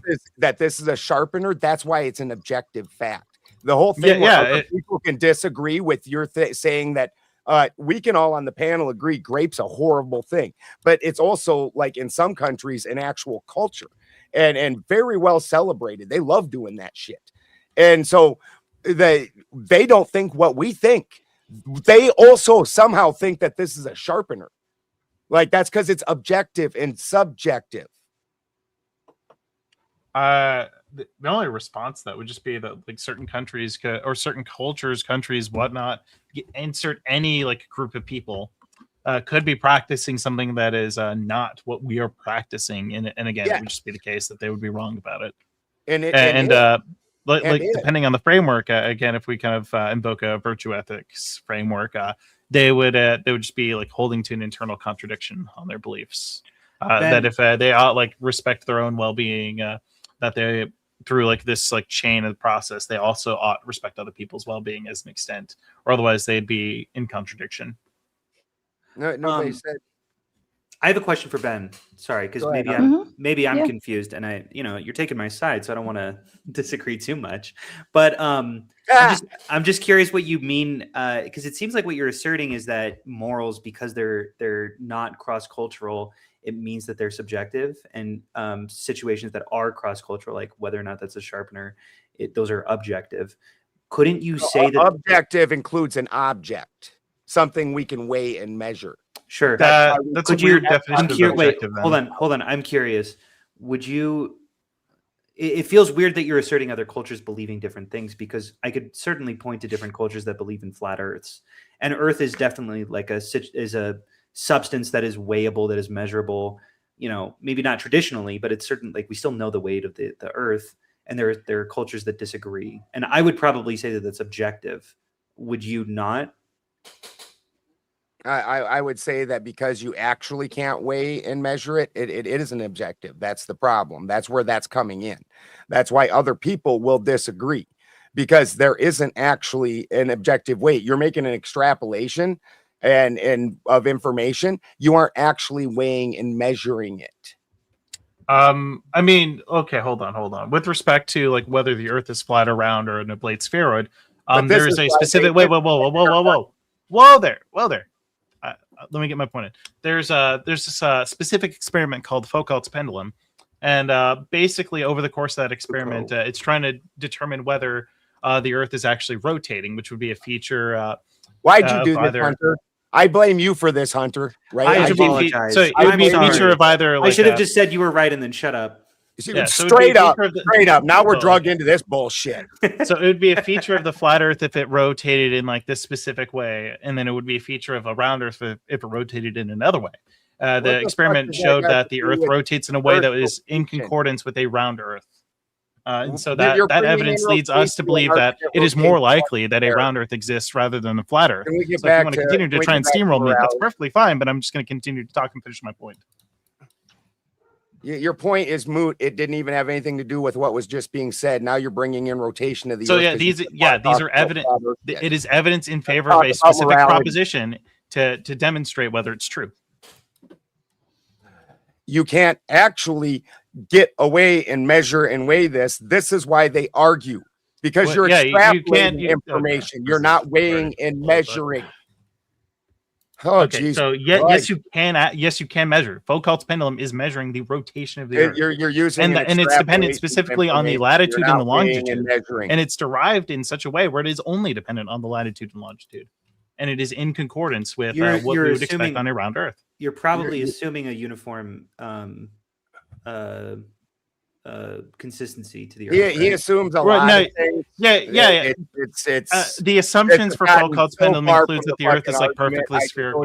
It is an oblate spheroid, and I believe there are corrections for an oblate spheroid specifically. Yeah, but the point still stands that it's more likely that the Earth is going to be round based off of this given set of facts and how the Earth rotates rather than a flat Earth based off of a different set of equations. All right. Well, Balderson, I will say, I'm not going to push back whatsoever on the claim that people who claim to have the keys to morality have, in fact, done horrific things historically. In particular, organized religions have used this as a cudgel to do terrible things. So I'm totally with you on that. The only thing is, I'm having a really difficult time. It's probably my own, lack of education in philosophy and a lot of other areas. But I'm having a difficult time tying everybody's perspective together. It sounds to me like you're saying there is no such thing as objectivity outside of objects that can be weighed and measured, which isn't a working definition of objective that I'm familiar with. So that's probably, again, my own. Weird the word object is in there then, right? What's that, brother? So it's weird the word object is the main word in that then, right? Equivocation fallacy. Well, I think the delineation. Well, no, that's actually root word dump. It's actually root word dump. Yeah, I know. You're just using the incorrect usage with respect to the conversation. All objective is meant up until your invocation, by the way, has been that the specific position is mind independent. All that objectivity is referring to is a mind independent thing that exists. Right. Or like so some sort it's of concept that exists. So it's an object, something we can weigh and measure. It's not. It's not just an not just an object, but a concept too that exists mind independently. Are you actually incoherent? Like, what are we doing? You are fucking. It doesn't just refer to like objects. It's not just. It doesn't just refer to like things that naturally exist. It refers to things that specifically exist mind independent. Are you confused? That's fine. You can be confused. The problem is you're not going to sit here and assert that your usage is the correct usage when we've been using it in an entirely different way, respective to you.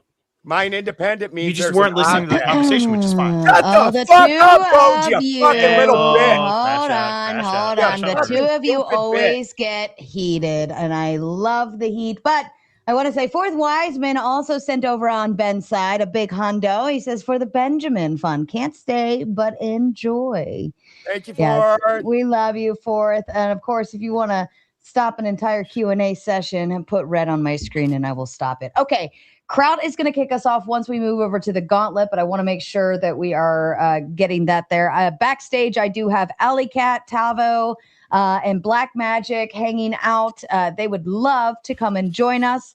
But now that we're going in the gauntlet mode, you have to boot somebody off to be able to get them on. So in the meantime, OE, I wanted to give you, did you want to make your exit before we maneuver? Yeah, I am but I will jump into the chat so I can at least listen and follow along. But on my way out the door, I'd just like to reiterate what I said. I want to thank both of my opponents today for being respectful and intellectually honest and engaging with the actual questions and not dodging and all the bullshit that I see happen in a lot of these performative debates. I'd like to thank Sara for hosting this, another great show. I'd like to thank Bones for jumping in last minute, and it's really unfortunate. But I'm sure Nobody on Fire had a really good reason, some family work, whatever it might have been. So I want to be gracious to him as well. And just want to thank everybody for their participation. And please do like and subscribe to everybody's channel. And other than that, I'm going to just see my way out. Thank you so much. Hey, wait, hold up real quick. I just want to say that, Sarah, if you don't mind, you seem pretty base. Even though I disagree with you, I got to give you credit. You don't seem like you're coming from a biased viewpoint. So I'll give you credit for that. Appreciate that very much. I do work really hard at trying to search for truth and acknowledge my own fallibility. And I think we need to approach life with a certain sense of humility, right? It's one of the virtues. And I don't really necessarily argue from virtue ethics until we get to the point of how do we determine what these moral facts are, which we never even got into that today. But I think that virtue ethics is a really good way to get there. I think that we can look at it from two different positions. I think we can take the secular Buddhist position and look for the middle way. The Four Noble Truths lead to the Eightfold Path, and that really helps us to understand what the middle way is. You can also look to it from Aristotelian golden mean, right? That perfect medium between excess and deficiency. That's where these virtues lie. So we can look at anything like courage, right? You have revenge and you have fear, or right? And so at this point, this is where courage actually lies. Or I'm sorry, I said revenge. I meant recklessness. So you have recklessness up here, you have fear down here. In the middle, we can find where this virtue lies. And I think that we can apply this to our lives, whether morality is objective or subjective. If I understand at a fundamental level that I can live my best life by making sure that my neighbor is living their best life and has everything they need. If my neighbor isn't going hungry, he's not likely to come steal my food. If my neighbor's not sick, he's not likely to come give me a disease, right? So on and so forth. So to live my best life, I benefit by helping my neighbor out. And I feel like if we did this on a global scale, not that we need global politics or global religion or global whatever else, but we do need this global sense of humanity, that I think that if cooperation was experienced on a global level, there would be no more wars. There would be no more fighting. There'd be no world hunger. We wouldn't be fucking up the planet and the environment and so on and so forth. So this is what I try to push for, and I try to live my life in this way. So thank you so much for recognizing that. Yeah, one last thing. I just want to say, even though we disagree on this thing, I'm sure we agree politically, and that matters more. So I appreciate you, and it's been a good debate. Thanks for everything. Thank you, OE. And where did Vibe go? He was getting some rain or something, so I think his. I just saw it. For some reason that disappeared. Okay, all right. If you are watching over on the Raging Tomato on YouTube, Facebook, Twitch, X, Insta, whatever, I am shutting all of those ends down, and we are moving over to the Gauntlet on YouTube. That is at the Gauntlet Debate on YouTube, at the Gauntlet Debate. You have to head there if you'd like to continue. Otherwise, we're going to shut that down. Okay. I do want to get through some super chats that came in during the Q&A session. If you bear with me, I just got to disconnect everything. I think that was actually a really good debate. I've never seen it be so well done between everyone. Okay, we've got Spin City. Says sending some love. Hail Ben. I think that was over on Ben's side. Shout out to you. Zillzone says objective Vikings for the win. I mean, speaking of Vikings, how excited are we about Norway in this World Cup? Yeah, because I feel like Holland is an absolute beast. World Cup. Yeah, dude. You watch soccer? Yeah. That shit's fun as fuck. Oh, dude. I've never watched soccer before. My friend Steve showed me the guy he's talking about, Erling Haaland. This dude is he's an absolute beast. He's a unit, dude. He is, like, the physical things that this dude does is insane. Plus, when they were playing Israel, he literally just took an Israeli and chucked him into the ball and scored a goal. You can't fucking beat that. And then drank the Goldie's water. And then they donated money to Palestine. Fucking Andy drinks raw milk. Dude's a stud. Fair enough. Zillzone says objective Vikings always win. What else is there to talk about? My Viking morals are moral. Fucking Zill. Zill, I think, needs to come back up after he's had a couple more beers. The part about that is the actual Viking era was probably, there was more Christians than heathens involved in that. That was mostly Christians by 900. All the leaders of Northern Europe were all Christianized, and all the Vikings the heathens had moved to Iceland. So the Vikings were Christians? Mostly, yeah. The Vikings got converted into Christianity. And they kind of adopted kind of a meld between like Christianity and some like quote unquote pagan beliefs. By 700, they had missionaries everywhere. Basically, what they consider the Viking era is approximately 800 to 1100, and so by 700 they had missionaries everywhere. by the mid 800s, it was mostly converted. By 900, the entire leadership of Northern Europe was all converted over to Christianity, and for 200 more years, the Viking era still lasted. I thought Vikings and Christians were two different things. I thought they. Yeah, I know. Hollywood's very confusing. I know. So correct me. The media's the been lying Vikings. to you. The Vikings were Christians. Mostly, yeah. It's Viking is a term that basically means raider. You would go out to war, go do these things, go out fight. To Viking, right? To Viking. It's actually to Viking. That's an era of Northern Europe. It's after the Great Northern Expansion. And it's again approximately 800 to 1100 by 900 AD. So while they were on their missionaries trying to save people, they were also raiding people. Yes. Interesting. Oh, okay. I didn't realize that you could save people and raid them at the same time. Good job. It's almost like privateers. Not all right. religious people are good. Dragon Fist sends in the big 5, says, what about maximum endless suffering for every little thing in the universe as the objective moral worst case? Then you can work forward from there. I would say that very quickly you're going to have a fork in the road where you're going to need to choose which living thing you're going to need to prioritize for a moral action. And then what do you do then? So like this, then you can work forward from there.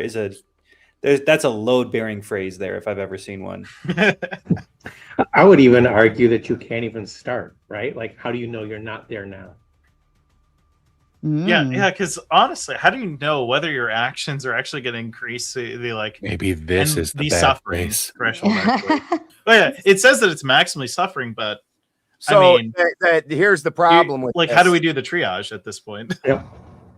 Here's the problem with this. Growth is what comes from suffering, typically, no matter what situation you're in. And so with this maximum suffering, I also have achieved the maximum growth in the epitome of this species. This is the same concept as behind dark shamanism, where they literally torture kids. Most of those kids fold. But of the ones that make it, these are basically considered Ubermensch prophets. So they're the epitome of the species. So what are you trying to do? This is the problem. Have you ever seen a field that has burnt, like the whole field's burnt, right? Like a month or two later, what color is that field? It's green, right? Green. And it's the brightest green you've ever seen. Mm-hmm. Yep. Your growth. All right. Fourth Wiseman sends the Big 10. Which WWE are you referencing? Clay. I've got a wet pocket. Can't stay long, very busy. Hi, everyone. That would be, I don't know which we. I said WWE. Sorry. I meant we. Hey, you know what? That's a we could reference here, right? Ooh. They've got their own morality. I mean, you see those guys come on. I mean, where's Gibbs when you need him, right? But seriously, like all the wees out here, there's like, I don't know, countless wees, right? I got a wee, right? The wee that's in my I might have a wee in my head. Mm-hmm. All that stuff. Wee. Right? But in reality, right, I'm one man. I have one mind. This is actually why I don't believe in what do they call it, multitasking? Because you only got one mind, right? There ain't no we. It's just you and then everybody else. You're on your own. Fair enough. Andy sends a Big 10, says objective comes from objectum, a thing thrown before or that to which an activity is addressed. So you can have material objects or formal objects, not just something you can weigh and measure. Any thoughts to that? This is an etymology fallacy, and I fucking hate them. Just because you can call something a villain. Oh, so villains are poor people, because that's actually what the etymology of what villain comes from. It comes from villa, meaning some poor dude. That's not the use case that exists now. So we should dismiss etymology. It can be interesting historically and anthropologically speaking, but it doesn't inform the way that the words are currently being used. I actually very much agree with you on this point. Now, it's interesting because if you actually look at the Latin the Latin words in their original form, that translation doesn't do justice to what we use the current language for, right? The English. The translations never get it right. We do the best we can with what we mean, and we tend to understand each other the best we can. But even just us speaking back and forth in English, we still don't understand what each other means. And so when we're talking specifically about definitions, that's why it's so important to extrapolate out exactly what we mean, especially when we're talking about the ought claims, because then maybe we can reach a better, more reasonable standard. But in all reality, is it objective or is it perfect? If you're looking for perfection, I don't see it coming. Is that Andy? Yeah, Is that Andy, the philosopher guy? Mm-hmm. I love Andy. You're fucking awesome. I love you, dude. And that doesn't. And mind independent means that it's an object. That means anybody can. It's just there. It doesn't exist in your mind. Hold on. So and it can be weighed, measured. Yeah. Is no one gonna suck my dick for that village etymology that I just came up with? I was off the top of my head? Like, that was pretty fucking on point and cool. I'm not going to do that part, but I did give you the kudos, and thank you. I actually piggybacked right off That's all of I'm it. looking for. Hey, Clay, it's not gay if you wear gloves. Sorry, say that one more time. I told Clay it's not gay if he wears gloves. So there you go. Okay. Sir, yeah, to kind of like piggyback off this, like a good It's always practice funny when in people try to any- claim inherent knowledge in language. I mean, languages are wild. Languages are weird. Like especially Japanese. If you ever hear literally what Japanese people are saying to each other. I mean, that language is so the same word in Japanese for ex-wife is the same word for appetizer. Yeah. It's fucking weird. I mean, they have fart demons in that culture. A lot of Jesus. their stuff. So Yeah, I'm just saying. Yeah, but before we Never move knew- off this topic, a good One super chat. a This good is all. starting point in any discussion is if there are any terms that need to be like disambiguated for the sake of the conversation. It's good to maybe get like a reduction of a definition into terms that something into terms of like shared meaning that two or more people can have. That way, like the conversation can progress. Like if someone's saying like, "Oh yeah, this like stick over there is like really cool," and you're referring to like this like kind of like you're referring to like maybe like a PVC pipe or something. People aren't really gonna like see that as a stick, but they're gonna see as like maybe like a piece of wood as a stick. And as we kind of like get closer to what a stick means with respect to the conversation, we can then talk about said stick and then move on from there. This is called linguistic negotiation, and it's vital to communities thriving. Anyone gonna suck my dick for that? I had another definition. Wait, hold off the on. top of my head. Let's wait. Fuck. Hey, God damn, I can't do it. Hold on. Wait. What is he trying to do? Flip it, and then high five. Let's try this. Boom. Wait, other side. What? I'm coming. Yeah, you gotta flip it. You gotta flip it. Yep, there we go. Yeah. Just I both, need to flip my camera everybody too. just get a high five and then everybody wins. Yeah. Something like there we go. That's I am not joining your gay party. Objective Wait, it's not ethics with gay the then. big I'm 20 says, I concede to Zill. I was wrong. Apparently, Zill has one friend, and that's one more than I would have thought. Shout out to OE. Don't tell Objective Ethics that I just did that for the argument, and I actually don't know who that is, and she's not a fucking friend of mine. Fair enough. James Farley says, Sarah, sing. Do you want to build a snowman and ride our bikes around the halls? There you go. That one was stuck in my head for like the last hour. Not yet. I'll keep going. It's crazy All what you the could. fucking Frozen songs you could ask It's for. crazy what we could just make you do for money. Oh, don't you ever feel Sing. like Be dance my monkey monkey. dance? Yeah. I'll tell you what, guys, send in donos to make panel members do stupid shit. I'll bet you can make a monkey dance up here. Dragon Fist with the big 5 says, I'm only trying to establish an objective worst case. And no, in this, there would be no growth, only suffering for every living thing.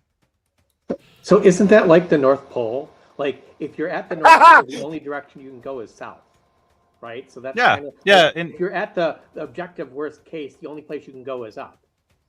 Well, worst is doing all of the heavy lifting there. What do you mean by worst? Worst is typically Yeah, I know. understood to be some sort of normative notion. That's what's doing the heavy lifting. Good talk. Yeah. Wow. Great talk, guys.